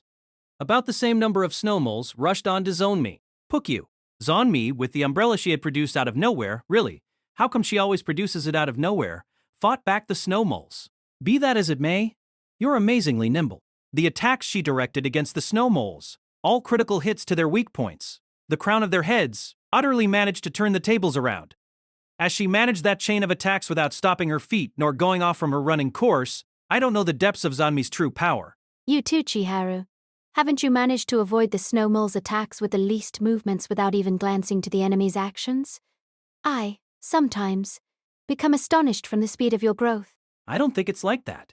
Like Zanmi said, the pacifist me, by twisting half of my body, suitably avoided the attacks. It's not difficult. Being the case that I receive Zanmi and Kyopo's attacks every day, the attacks from the snow moles comes at super slow motion. A fellow with an astonishing growth speed. It seems that there's one other. I see. So it seems. Time and time again, I keep being surprised by you two pair of siblings. Release now. My femininity power. Fullies. Though I've been for a while trying to not notice it as much as possible, surprisingly indeed, the person among the current leading group of the race that was furthermore the headrunner was unmistakably my little sister, Kusumi Manami. In other words, I have the vague fear that presently, the lead racer is my sister. That chick. Isn't she even stronger than before? Before the top runner Manami rushed on snow moles in a number that couldn't be compared with what happened to us, but... Eat this special move. Sister in love that gets horny by heartrendingly think of her older brother. Kick. Pukyu? The snow moles, kicked with force in their nether regions, writhed on the snow, raising heartbreaking screams. This little sister of mine, she has no mercy. Manami kept defeating with one blow any magical beast that obstructed her way and continued in a situation of running solo. It seems that our biggest rival in this race is the little sister. It may be. Moreover, not only she has great speed, it seems she's constantly running along a route with winds favorable to her. Is that possible? That. Even I don't know. However, Living Lodge's mountain are famous for their strong winds, said to be the strongest in the world. Supposing she possesses a sixth sense to intuit the direction of the wind, she will pose a threat to us. Let's go. The race will soon enter its mid-stage. The obstacles and troubles in the course are expected to increase. Yup. Struck by Zonmi's words, I increased my speed even more and pursued my sister's back. After that, have we been going up the mountainside around 1 more hour? As the race has reached its mid-stage, the number of quitters went up and the figures of the contestants other than us gradually disappeared, and... due to the troubles, the mountainside seems to get more harsh as we approach the summit. Currently, Zonmi and I are climbing a rocky surface that stands perpendicular, at almost 90 degrees. Chiharu, if we reach that depression, we can seek an easy route afterwards. This way? Since it's my first time rock climbing, at first I didn't know how to, but I think I can make up for my lack of experience with physical ability. Anami is taking quite the lead. There's no problem. The race is about to enter its final stage. The magical beasts that will appear from now on should be so strong that they cannot be compared with those up until now. Even with the tenacious physical ability of the little sister and her battle sense, she's human. If it's just simple battle power, we win. In other words, we can still make a comeback. Exactly, said Zonmi with an intense glance while raising her index finger with a snap. To reach here, Zonmi has had to do many unreasonable things. When we were climbing the snowy part, as instead of going in the back she went at the front, she must have suffered several cramps. Besides, while we climbed the cliff, she had to go on while giving advice to me, a total novice. Even now, most likely, despite conducting herself with stout-heartedness, Zonmi's weariness must be reaching its peak, so as to not bring to waste Zonmi's efforts. I must win this race at all costs. God. Zonmi, duck! I forcibly pushed down the open mouth and dumbfounded Zonmi against the snow. Chichiharu. What the? Listen, be quiet for a bit. Next instant, a wind so strong that it was unthinkable by the human world's common sense blew over our heads. The gust of wind that blew boisterously bore such strength that it almost blew us up, stooped as we were.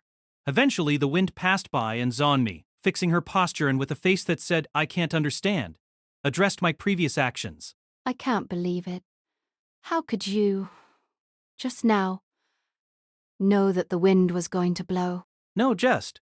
It's not like it's specially groundless, but somehow I think I heard the wind sound. Ever since my power as a monster awakened, my 5 senses have reached the level of your average wild animal. It's not like I can't do something my sister Manami can. Thinking like that, in the time it took me to reach here, I went through hell trying to get the knack of it. But it seems that at last results begin to appear, finding and running along the route with favorable wind like my sister does. Though I can't produce such a superhuman feat, if it's just big winds like the one just now. it seems that somehow I too am able to perceive them. Holy cow. You pair of siblings never cease to surprise me, grasping the sound of the wind. I thought it was impossible unless one was a legend-class monster. If we manage to keep going in the race hereafter. Those are quite reassuring words. While I was basking in the not all that bad feeling of being praised by Zonmi, I sensed from behind the presence of a strong magic power. One trouble after another, is it? So it seems. Will the magic beast Sama appear soon? It may be a result of being in the race for so long. Besides, grasping the sound of the wind, I have come to acquire the trick of perceiving the enemy's whereabouts by the presence of their magic power. However, the enemy this time has an atmosphere in no way like those until now. Just by pure quantity of magic power, it's like that. But the essential difference that monster has is the darkish and wicked magic power it has attached. So, we could promptly see the owner of the magic power I sensed earlier before us. What the heck? This guy, the one that appeared before us, was a red dragon. Well, a bit different. That guy certainly was built into the shape of a dragon, but in length alone, it was maybe twice Iris's. The color of its scales and the shape of its wings were also different from Iris's. Somehow, it seems that it's a dragon from a species other than a red dragon. However, that wasn't the point that surprised me. Its skin was slowly rotting and it let out a foul smell. The scales crumbling and peeling away, it was mostly just bones. A completely zombified dragon. If I had to concisely describe its appearance, those would be suitable words. Zomi, is this guy a magical beast? I asked Zomi a question related to the explanation about monsters and magical beasts I was given before. Magical beasts are for the most part monsters with no intelligence. The same like humans and cattle, being both mammals, each are given different treatment though. To monsters, magical beasts are existences, not far from wild animals. However, is it possible? Is there a being that, while having the shape of a dragon, is an unintelligent magical beast? This is surprising. Right now, the being we have before our eyes is not a magical beast. Does that mean, after all, it's a monster? Zonmi, slowly shaking her head. That's still wrong. Speaking properly, that dragon there was once a monster. In other words, now it has become just a soulless lump of proteins. What the heck does that mean? Well, not even I can make heads or tails of it. However, right now, the only thing I can say is that we don't have even a second to waste discussing about what's the thing before us. Here it comes.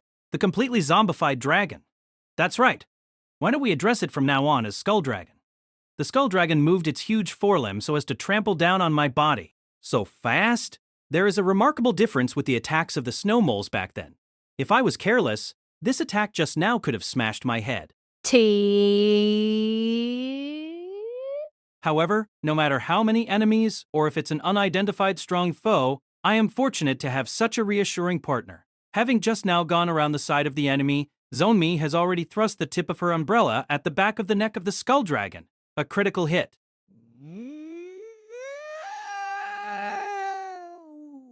Suffering a severe blow on the back of its neck, the Skull Dragon spouted out a large quantity of blackish body fluids. Game. Were this opponent before us normal, the game would have been decided long ago. However, Kia. Are you joking? No damage with that just now. But, thinking about it, it may be quite natural. Zomi has just described the Skull Dragon as the soulless remains of a monster. In that case, no matter how we attack it, it's meaningless since the enemy is already dead. Tell me, how do we defeat an already dead opponent? Kuh! An attack from the Skull Dragon. This motion is very bad news. As if trying to absorb all the oxygen in the atmosphere, the Skull Dragon took a deep breath. As I have a dragon acquaintance, I can easily guess this guy's next action. This guy plans to breath out flames. However, unfortunately, my prediction was off by a half. Certainly the enemy had entered into a breath attack's motion, but what came from inside its mouth were not flames, but a darkish, hazy vapor. Thinking back, the carelessness of the me at the time knew no bounds. Even after my surroundings were filled with it, I didn't realize that the vapor was in fact poisonous gas. Receiving the brunt of the poisonous gas attack, my consciousness soon became dim. Chiharu? Suddenly, Zomi hugged me as if to protect my body. All of a sudden, my body was struck with a strong pull of gravity. Somehow, while fleeing from the range of the poisonous gas, it seems that I lost my footing and fell down the cliff. While it's a situation that puts my life in jeopardy, I felt miraculously relieved thanks to Zonmi's strong embrace. Where is this place? When I opened my eyes, there was an unknown ceiling. Chiharu, you have woken up. When I recovered my consciousness, I was wrapped in a blanket lying on the floor. Zomi, where is this? When I tried asking, Zomi just avoided my gaze. This is inside a cabin for the use of those in distress. That time, after evading the enemy attack, we fell down the cliff and we went completely off course. Say what? We have to return to the course ASAP. Seeing me jumping out from the blanket, Zonmi slowly shook her head. Sorry, but since the battle before around 4 hours have passed, they should be already starting the preparations for the race's closing ceremony. Is that so? While I was pondering several strategies, I noticed an abnormality with my body. Zonmi, isn't this room somewhat strangely cold? Well, it doesn't. Seems to me. At least, the inside of the cabin should be some degrees higher than the blizzard out there. Wrong. It's not that the room is cold, it's just that my body is totally chilled. Could it be? I took out the magic stone necklace from inside my shirt. Chiharu, this This can't be good. Could it have broken with the impact of the fall a while ago? The magic stone I was wearing had a big crack and it has completely lost its former glow. As this magic stone has the effect of raising the temperature of the wearer, it's because of that I could climb this snowy mountain with such light wear. Phew. Wrapping myself again with the blanket, I tried to warm myself. However, that was pouring water over a hot stone. Inside a cottage that was probably already under the freezing point, a single blanket was but a mere consolation. My breath is white. Trembling altogether, it was my body's danger signal. Chiharu, is it painful? Zomi's eyes were tinged with worry. Honestly, my body is nearing its limits, so I can only mutter weak sounds. I'm fine, so let me lie down a bit. Chiharu, for a short while. Could you keep your eyes closed? When I was pondering in my head several plans to break through this, Zonmi muttered with a glance that looked like she had made a decision. Understood. As Zonmi told me, I shut my eyes. Then, for some reason, I could hear the smooth rustle of clothes. Zomi-san? Don't look to me. Roger. I may be excessively shaken up, but what the heck does Zonmi intend? Speaking from the results, I could find the answer pretty soon. Lukewarm. A feeling a bit colder than human skin was glued to my back. Even if I'm numb from the surroundings and being teased, the meaning of this feeling. I easily guessed it. Zomi had completely taken off all of the clothes she was wearing, and she had entered stark naked, the blanket I was wrapped in. Zonmi. I would have been fine even if you didn't do that. No answer. Instead, Zomi's distinct heartbeat and the sound of her breathing were transmitted to me. I was so nervous that I didn't know if I was trembling from that or from the cold. I'm very sorry. In the end, after a brief silence, Zomi muttered that into my ear. Why do you apologize? My body isn't even a bit warm. The Ghoul clansman's body temperature is 2-3 times lower than that of humans. Seeing your suffering, Chiharu, didn't know what to do, and... Am I a bother? A bother. That can't be. Moreover, don't worry, Zonmi, you're very warm. That's a lie. That can't possibly be. It's not a lie. Certainly, your body may be colder than that of humans. But, Zonmi, doesn't your heart hold more warmth than anyone's? That's why, with just this, my body gets warmed from the core. Chiharu, you idiot. However, contrary to my expectations, Zonmi was fairly happy. Is this what they call all right in the end? I'll try saying conceited lines from time to time. Hey, Zonmi. Yes. What is it? Can I face you? What the heck? What do you mean by that? I can't settle down addressing someone that remains at my back. Somehow, I want to speak with you looking at your face. Fine. Really? Can I? However, you may not pull out the blanket without my consent. I'm not wearing clothes right now, after all. Understood. I promise. Since I pledged, I turned over and faced back. Zonmi, reaching the peak of her shame, hid half of her face with the blanket. Zonmi's slightly flushed cheeks were so lovely that I unconsciously wanted to poke them with my finger. It's too late to think about it, but having such a cute girl so close to me was quite surprising. This is a little embarrassing. Yeah, it is. Zonmi, can I feel your hair? Coming back to my senses, I suddenly blurted those words. For some reason, I'm absolutely sure that she won't reject it. It's true that Zonmi, compared with the other girls, is the most relentless against accidents of a sexual nature. But, in the end, that's only when they happen by accident. If I ask her directly face to face, I think that she won't refuse a thing I do to her. Do as you please, Chiharu. As I predicted, Zonmi didn't refuse. Zomi, with an expression of having made some kind of resolve, accepted my fingers. Gah, it's not good. My reasoning can't endure this. Zonmi's hair made a rustling sound and smelled nice. For this reason, I don't believe that I can keep my reasoning. You human scum, what do you think you're doing, Tone a second, hey? Suddenly, we heard that incoherent, angry shout. What is happening now before us? Not being able to assimilate it into my head, my body just went stiff.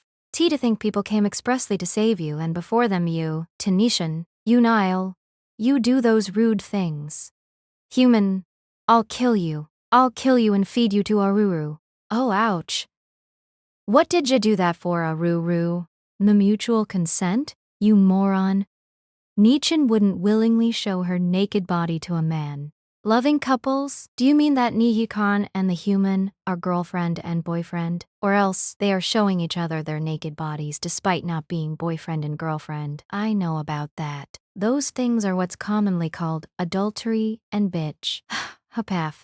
Aru covered Miru's mouth, turned to us, and quickly bobbed her head. With an extremely apologetic wry smile, dragging Miru, Aruru quickly left our side. Chichiharu? The first one to break the awkward silence was Zonmi. Yup. Wasn't what I said before everything a joke? Understood. We faced mortal danger. And there was no other way to keep ourselves warm. We haven't done anything we should be ashamed of, isn't it? Yeah, that's it.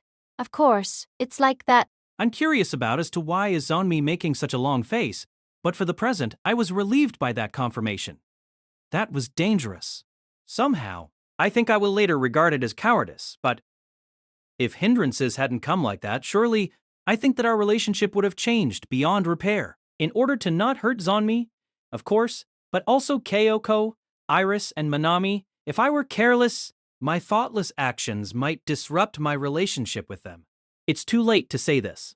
Our relationship is made up of a subtle balance. Renewing my resolution? For the time being, I'll pray for Zonmi to put on clothes. Volume 4, Chapter 6, The Tamer of the Spirits. So this means the victor of the 4500th Death's Course is the dark horse that came from the human world. The contestant Kusumi Minami. Congratulations. The contest results, whatever. Sure enough, Minami won. Minami, atop the winner's podium, received an extra-large trophy. Manami-chan, amazing. You are historically the first human winner. Yeah, once again, we've been taught a lesson about that girl's greatness. The buzzing at the venue showed no signs of fading, since the ghouls not even in their wildest dreams had thought that a human that entered on the spur of the moment would be the victor. By the way, Kyuko, what position did you end in? Me? I was 14th. Quite plain, you... Leave me alone.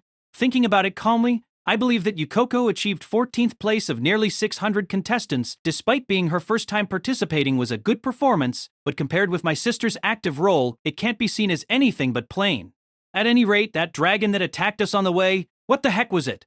About that, a while ago I tried asking management, but it seems they know nothing. Is that so? So that means, as expected, that dragon, though it was unrelated to the race, someone put it there to attack us. Who was it? For what reason? The instant that I was thinking those things, I looked to the sound source and... Aren't those a bunch of ghouls with no expression suddenly moving towards us like an avalanche? Those numbers, a low estimate would be 100. Weird. It's strange. The bunch of ghouls looked awfully dispirited. How would I put it? Their gait looked wobbly and their skin was pale. And above all, their eyes didn't show a shred of life. And once again something happened that surprised me. All of a sudden, the lifeless ghouls started one by one attacking the other ghouls. Holy cow! Am I dreaming? The attacked ghouls' gazes too became empty and devoid of life, and assaulted other ghouls. The ghouls are turning into zombies. Even I think that unfolding looked like a joke. But even so, I didn't find any other words to describe what was happening. Ghouls turning into zombies. Could it be? Zonmi, do you know something? Long ago, I read it on some documents. Monster tamers with the particular ability of manipulating the undead and animated corpses necromancers. They bestow transient souls on us, undead, and on other beings' corpses and can manipulate them as zombies. Still, if we take that the necromancer was the one controlling the dragon that attacked us before, this impossible scene can be explained. In other words, someone with the ability of a necromancer is picking a fight and attacking us. You mean? Someone There's no need to obscure it like that, since there's only one group of people we know that wants to harm us. Exactly as Onmi has said, I can only think of one person that holds ill will and would attack us. The group that commits atrocities, employing monsters, the Black Tamers. This time, once again. Most probably, this is their doing. And this time, the opponent we must battle. It's an unknown necromancer able to control the undead at will. If that's the case, this is pretty bad. What's bad? The enemy's ability shows its max potential at the land of the ghouls. Zombie behind you. Suddenly, one zombified ghoul jumped at Zombie. I quickly rushed to Zombie's side and punched that guy. Thank you very much. I was a bit scared right now. It's still too soon to be relieved. It seems we've been surrounded before we knew it. The number of zombified ghouls increased explosively, and our surroundings were being filled.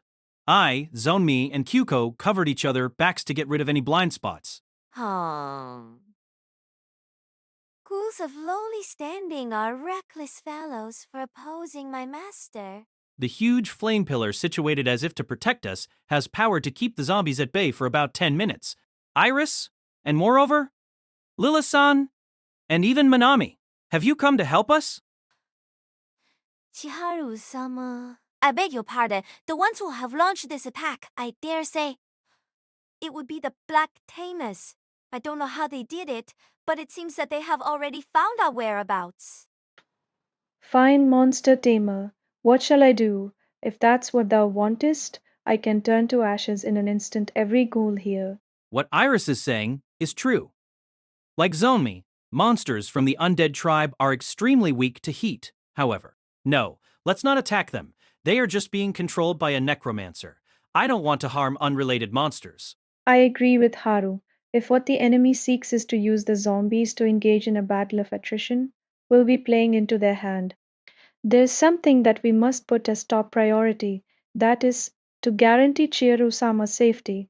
Since the Black Tamers know our whereabouts, I suggest we part from Living Lodge at once. Surely it may be as Lilith-san says. Even if the Black Tamers do have a reason to attack us, there's no reason for us to fight the Black Tamers. If we could avoid fighting without fleeing, that would be the best option. Iris, is it fine with you? The problem lies in if Iris will accept. If that's thy wish, I have no reason to refuse. I'll leave my revenge against those guys, the Black Tamers, for another date. Is that so? Thanks. Compared with the previous incident of the attack at the Grandiel Archipelago, Iris' mental growth is astounding. Before, just by hearing the name of the Black Tamers, Iris would have got excited and simply charged into the enemy camp. But now she respects our opinions and regards her objective as secondary. I am very glad for Iris's growth. So, let's first do as Lila-san has said. And, for the time being, prioritize leaving this place. Yuko and Iris will turn into monsters and carry us. Our destination? Right. The port city we arrived at first could do. We'll think about the detail once we've reached there. Please, wait. The one who suddenly interrupted my words with a loud shout was Zonmi. I've been worrying about it for a while, but I can't find Iraru and Miru anywhere. It would be good if they managed to successfully get away, but I can't leave this city until I've at least confirmed my family's safety. I'm very sorry. Still, only this I can't afford to concede. If you have to leave Living Lodge no matter what, leave me behind. Please. How careless! I almost compelled Zonmi into forsaking her family and fleeing. Moreover, thinking better now, putting my own safety first may be an extremely irresponsible choice. So what do I do? Had we never landed at Living Lodge in the first place, this city's undead may have been right now living peacefully. Yosh, understood. Before departing Living Lodge, let's return once to Zonmi's parents' home. Chiharu, is it fine? Yup, if I had to put it in words, speaking truthfully, I too am against leaving this place.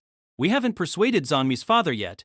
We've not wrapped up such an important task, and I too am worried about Aruru and Meru. Baowanichan is too soft with the zombies.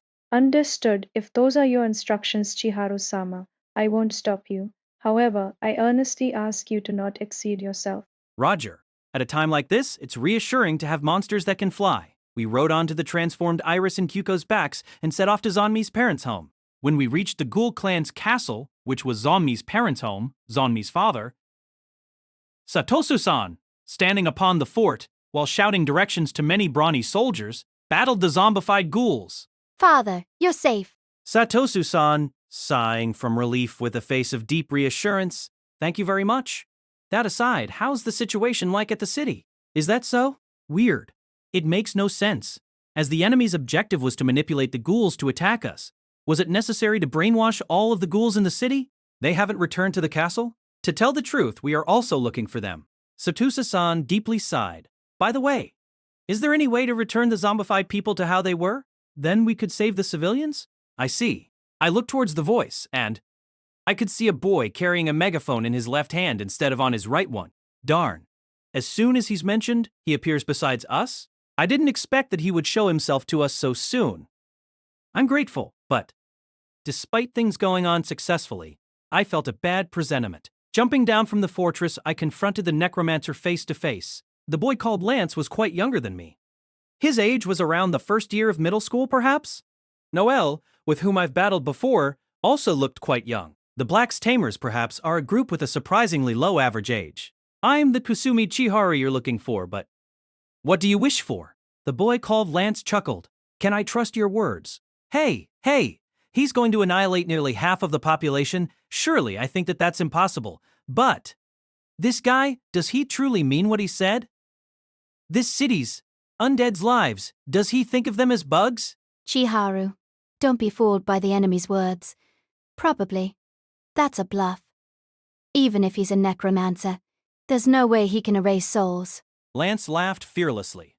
Things have become very bad. In this situation brought up by Lance, the matter is not if he can erase souls or he can't. With the option of trying to actually kill a hostage out of the question, we don't have any other way to make sure. The situation? It wouldn't be an exaggeration to say it's the worst. If I accept your demand, will you free all of the hostages?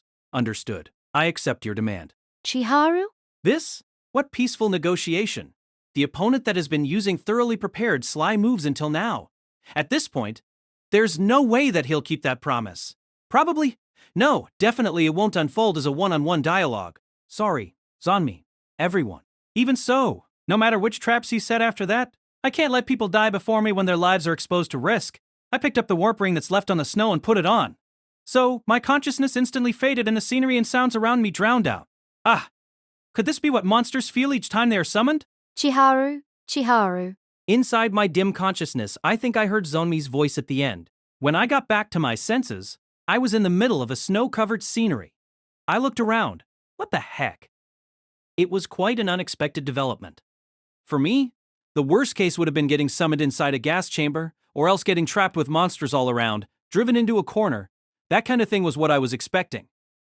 Before me right now there's only Lance, and apparently there doesn't seem to be any traps. Is that so? It certainly seems that what Lance is saying is true. If Lance truly wanted to kill me, he should have set a trap or two during the warp. More than anything, from this guy, I can't feel a shred of any killing intent that says we'll be putting our lives on the line from now on. That boss of yours, is it Luca? Lance nodded slightly with an of course. So that's it.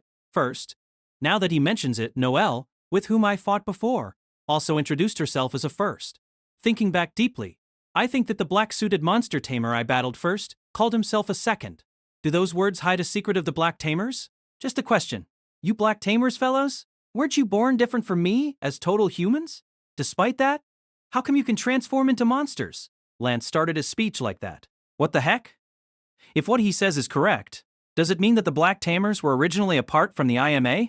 Certainly. With monster cells that are different from human ones, they can create magic power even if they don't have a special ability. Artificially produced monster tamers? Lance and the Firsts may be close to homunculi taken straight out from a fiction world. Miraculously, I didn't feel like Lance's words till now were untrue. How come?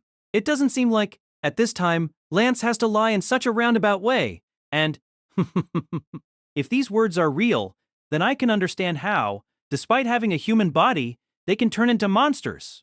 Lance laughed fearlessly, and if Lance's words are the truth, I can understand the abnormal behavior of Noelle, who I went against before.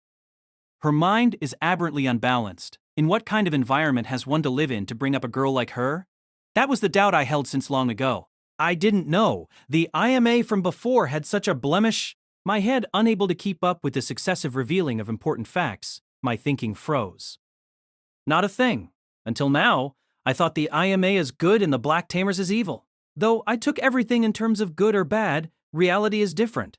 By hearing this speech, I can't tell who's right or wrong. the same way that Iris went through hell due to the Black Tamers. The Black Tamers suffered due to the IMA. While showering me with cajolery, Lance, step by step, approached me. Lance, laughing loudly, offered his hand to me. I see. If I take this hand, would it mean that from today on I'll be a member of the Black Tamers? But, my bad, but I can't collaborate with you lot. I brushed aside Lance's little palm. Certainly after hearing your story, I can't properly understand who's in the right. Frankly, even now I'm confused.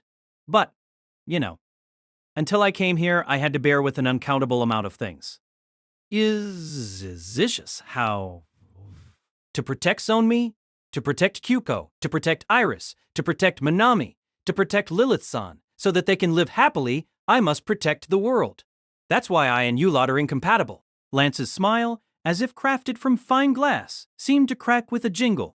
As if thinking about something, Lance suddenly laughed out loud. Next instant, I felt a pressure leaking from Lance's body. There's no mistake. This is bloodlust. Just when the negotiations broke, the bloodlust he was keeping hidden until now became irrepressible. You seem to be in a very good mood. But what is it that's so good? The instant after Lance's staff glowed with a strange light, from inside the ground appeared a huge monster, a totally zombified dragon. It was the dragon that I named before as Skull Dragon. Hey, hadn't you set a summon prevention barrier? It seems that I can't use summon, but is the summon prevention barrier a cheat item that prevents the opponent from summoning? Suddenly, Lance started laughing, hugging his stomach. Something's the matter? Well, if you're going to tell me, by all means, do it. What the heck? I thought it too back with Noelle, but each and every of the firsts. Do they get a weird mood when fighting? Lance raised his cane, and right after, 2 skull dragons came out from the ground. Along with the one that came out before, there were 3 skull dragons. Is this the reason why Lance allowed himself to not set traps before? Due to the summon prevention barrier set up, I can't use summoning, and conversely my opponent can use as many zombies as he pleases. From his way of speaking, even if I manage to defeat these guys, chances are high that he still has other zombies hidden. I see.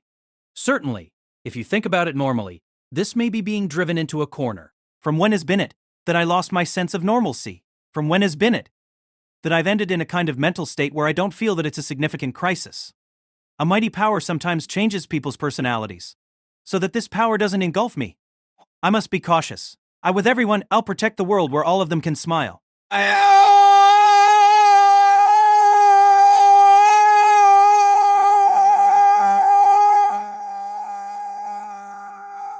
I must be cautious.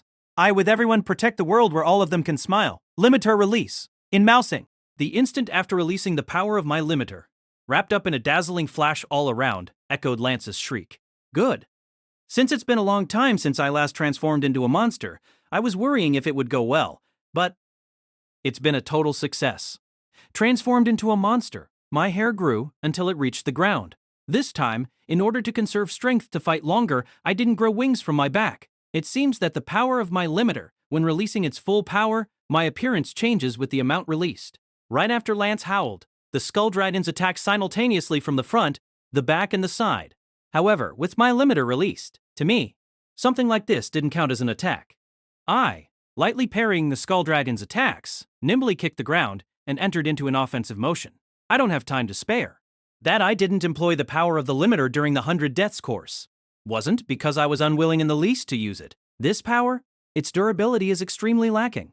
Before, when I fought Noelle at the Grand Ile Archipelago, its limit was 5 minutes. This time, since I'm saving a lot of strength, I think I can keep it longer than before, but it will be at most 10 minutes? If, by some chance, we engaged in a war of attrition, I would clearly be at disadvantage. Dory, I launched a dropkick with all my might against a skull dragon. My dropkick, with a power that once managed to floor a 5 meters tall golem, made the skull dragon burst. A perfect overkill. Even if it's a zombie, it seems it won't move once its skull has been smashed into tiny bits. The opponent gave me a hard time when I was human, but now that I'm a monster, it's nothing special. After that, I defeated the 2nd and 3rd skull dragons in the same fashion. All that in just seconds. I feel that, compared to before I've improved in using my transformed self. Even if I say so myself, it's quite a good time. At last next, it's your turn. While I was battling the skull dragons, it seems that Lance had put up quite a distance between us. I don't know if that's where he has buried his next zombie, or if he'll pull out a different trap. However, I don't have the time to hesitate. Either way, it will all go well if I strike faster than my opponent's next attack. So as to move faster, I released my limiter's power to around 50%. This time, wings grew. By manipulating the wings on my back, I closed the distances with my enemy to the shortest possible without minding the effect of the mountain's slope. With this, it's checkmate. When I was sure of my victory, the next instant, I noticed a faint smirk on Lance's mouth corners. I see. This was what Lance was planning from the start. What Lance took out to defend himself from my attack were Aruu and Meru, the two we knew nothing about since before. They had been already brainwashed by Lance. Aru's and Meru's eyes had lost their former gleam and had become empty, so as to cancel my attack, I released the monster transformation. Gah! I, who was already flying at high speed against my enemy, was slammed with a great force against the snow. Lance trampled down on my face while laughing in a good mood. I see. Maybe this has become bad. I was entranced by his ability as a necromancer, but this youth called Lance is quite the strategist. In other words, Lance had prepared beforehand two kinds of hostages. The first were the brainwashed civilians to lure me here. The second were Aru and Meru, who are right here. I'd say, instead of brainwashing Eru and Meru, he put them to sleep with a drug or something, and then he laid them at the top of this snowy mountain. If he did it like that because of what Lance said about the limits of the range a necromancer can manipulate zombies in, it's completely irrelevant. This. Darn. I am a big fool. Even if the me until I came here has been put under several traps, I thought that with the power of my limiter I could forcibly make him surrender. However, reality is not like that. Now that he has took hostages in this manner, how could I offer the least bit of resistance? The opponent, foreseen my character, made meticulous arrangements. Now that it's come to this, I can't do nothing by myself. Gah! I was trampled with all his might. Lance's attacks were strong enough to make my head bleed. But that was all.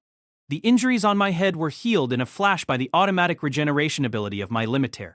When Lance clicked his fingers, something surprising happened. What suddenly appeared from the ground were the ones I should have defeated before with the power of my limiter. The 3 skull dragons. Whoa, the heck. The skull dragons went to trample on my face with their huge paws. Coo. As I nimbly raised my upper body, I managed by a hair's breadth to avoid that and entered once again into a fighting stance. Lance directed a horrifyingly lewd glance to Aruru's and Meru's bodies. Oi, you... Right after Lance yelled that, the skull dragon's gigantic paw drew near me. And this time, I could evade with quite the margin. Certainly, these zombies I've named skull dragons, compared with the monsters I've met up till now, their power is in another league, and their speed is superb. However, in the end, they're nothing but corpses. I don't know if it's because of that, but it seems that none of these guys holds complex attack patterns. I kept standing and evading the attacks from the approaching skull dragons. I may win. This time, a path to victory surfaced in my mind. It's a thin thread that might break any time, but if I carefully pull it in, there's no way I won't get a hold of it. Afterwards, if I just get the time, the place, and the timing. Let me properly think of a strategy. The skull dragons, attacking the 3 at once that have literally bottomless stamina, didn't give any rest to my body. However, having grasped that hope, I could move more nimbly than before. In any case, now it's the time to endure. Afterwards, I'll earnestly wait for my chance. With decision, dancing boisterously like a tempest, I just tried to see into the skull dragon's attacks. How much time has passed? I felt like it has been an hour already, but I believe it had been just 10 minutes. Afterwards, like before, I kept evading the attacks from the 3 skull dragons at once. Holy cow. Even if I say so myself, I think I've been withstanding it well. Of course, in this situation, I can't achieve a godsend feat like receiving no hits. On the way, I've been stricken by some blows. There was an inhuman quality, as at the same time I received the blows, my body turned to regenerating. It seems that I didn't receive any fatal injuries from there. Nevertheless, my body is reaching its limits, due to moving at full might for a long time. I feel my consciousness growing dimmer, and my regenerative power gradually weakening. Thanks to going through these hard times, my arrangements are on the way to being ready. After this, I have to wait until the last piece falls into place. Please. Please, be on time. Go-ha! Suddenly, the foreleg of a skull dragon kicked my body away. A disgusting creaking sound came from my ribs. The broken bones may have injured my innards. Spitting a large amount of blood from my mouth, I dyed red the snow at my feet. This may have become bad. It would be fine if it was just the injuries. However, my magic power has already reached its limits, and the recovery can't keep up with the extent of the wounds. In other words, it's a desperate pinch. Lance took a sharp knife out of nowhere and came near me, step by step. Making an enraptured face, Lance laughed with a coarse voice. Asshole. Lance, the reason of your defeat is that you get cocky when you have an overwhelming advantage. You, who's sure of your victory from the start, or I, who doesn't give up victory till the end. It seems that the goddess of victory will smile for me. At that time, a gust of wind blew before us. Come to think of it, Sonmi had mentioned it during the race. Living Lodge's mountains are known for their sudden gusts of winds beyond common sense. During that race with my life on the line, somehow, I became able to ascertain the timing these winds blew at. I couldn't achieve victory. But participating in the 100 Deaths course was very valuable. Right after Lance's bodies was thrown back by the squall, there was the shadow of a person that moved faster than the blowing wind. Once the wind completely passed, Lance's face had just became pale. Is this what you were looking for, Necromancer? To be frank, the one who suddenly appeared was Zonmi. Zomi had taken advantage of the moment when Lance's stance was broken by the sudden wind and managed to fetch up the cane that's called the lifeline of a necromancer. Zomi kept silent before Lance's question, took out the magic power stone, inserted in the cane she had in her hand, and crushed it. What now? The strong foes that had been giving me a hard time until now, the 3 skull dragons, immediately turned to ashes, and in the end lost their shapes, along with the wind. Wani-sama. It seems that with the destruction of the magic power stone, the brainwashing has been lifted. The Aromero sisters instantly recovered the gleam in their eyes and, after making sure they could move at will, Wani-sama. I believe that you would come. both of them hugged on me at once. Yosh, it was scary. But since I've come, it's all right. Calm down. In order to calm her sister's unrest, she tenderly stroked their heads. Good grief. I grow embarrassed just by looking. It's an intimate sisterly love. It's not like I wasn't gonna explain it to you. As you know, since you had took hostages, I couldn't attack you. That's why I waited. For my comrades to come rushing to my side. I believed that if I managed to catch you by surprise, I'll surely could destroy the staff you were carrying. Afterwards, to raise the chances of success of the strategy, I just synchronized my timing with the wind, but... Do I need to explain anymore? Despite having explained it all, Lance threw me a glance of disbelief that said it makes no sense. Certainly the doubts Lance is holding is natural. I'm embarrassed that saying this may look like showing off. To tell the truth, I too don't know in what way had Zonmi and the girls arrived here. Asking for help, I looked at Zonmi, and Zonmi, with a long sigh, started to tell. That's right. Surely, it may have been impossible on my own. However, have you forgotten? Our master. No. To us he is a comrade that worries us so much that we get angry. To reach this place, the 2 monsters capable of flying, the red dragon and the Nephilim, until each one depleted their magic power, have come flying, taking turns in this relentless weather. After guessing the location using the magic power threads, the quick-witted succubus Lilith calculated in an instant the shortest route to come to this place, the little sister. Though this time she hasn't especially done anything, we are grateful instead for that. It seems that I'll have to change my impressions of her. Though I regarded the little sister as being just a troublemaker that rummaged all around guided by instinct, I've realized that she has a kind heart capable of prioritizing others when in a true pinch. Is that so? When I was not looking. Such an exchange happened. For the successful carrying out of this time's stratagem, several risks came with it. There were worries. Among them, the one that I feared the most was that Lance got fed up with me, who kept evading the attacks to buy time, and took the life of either Aru or Meru, had that happened. Unable to avoid the attack, the only way left to me would have been unsightly dying. Nevertheless, I could surmise that the probability of that was extremely low by the lewd glance that Lance had directed to Aru and Meru. Really, I think that in this battle I have been walking on a tightrope from the beginning to the end. With the face of having realized something, Lance dropped his shoulders, disheartened. That's a given. Zonmi, those girls are my partners. Stating that as a matter of course, Lance's face distorted once again with insanity. Chiharu, be careful. Yeah, understood. A myriad of glittering lights seemed to gather around Lance. No, wrong. If I express it accurately, the correct way would be saying that he absorbed them. I'd say this isn't but my own guess. Like the skull dragons I was fighting with until not long ago. Lance has buried many corpses in this snowy mountain as preparations to battle with me. However, it doesn't seem that no matter how many zombies he calls forth now it would do him any good. Isn't that why? Lance is absorbing little by little the remaining magic power of the corpses buried all around? Having finished gathering the magic power from the surroundings, Lance showed a grin and just spat out those words.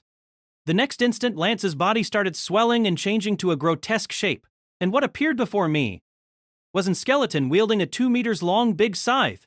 Death god Thanatos. I see. So his power as a necromancer comes from the ability of the death god? Death god Thanatos. So the monster cells of that guy were implanted into this guy's body before birth. Nope. I think that won't be necessary. The match already has ended long ago. As Lance has said, my magic power has already reached bottom, even bringing forth the full power of the limiter. I'll meet the limit in just seconds. But that's fine. That's fine. If I could clash with him from the front, even for seconds, I feel I won't lose to him. Get ready. Since the me today, I think I won't be able to go easy. So, that said, level over limit. Imitating Lance, I said those words inside my heart. It was different from when I confronted the skull dragons. My full power right now was 100% from 100%. My hair grew, 2 bat-like wings sprouted from my back.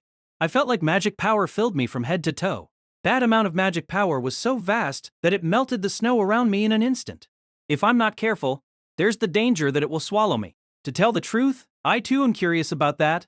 I was told by Lilith-san that it seemed that it was one from among the devils, but she hasn't informed me in the least about the details. He may have realized that he has no chance of winning fighting up front.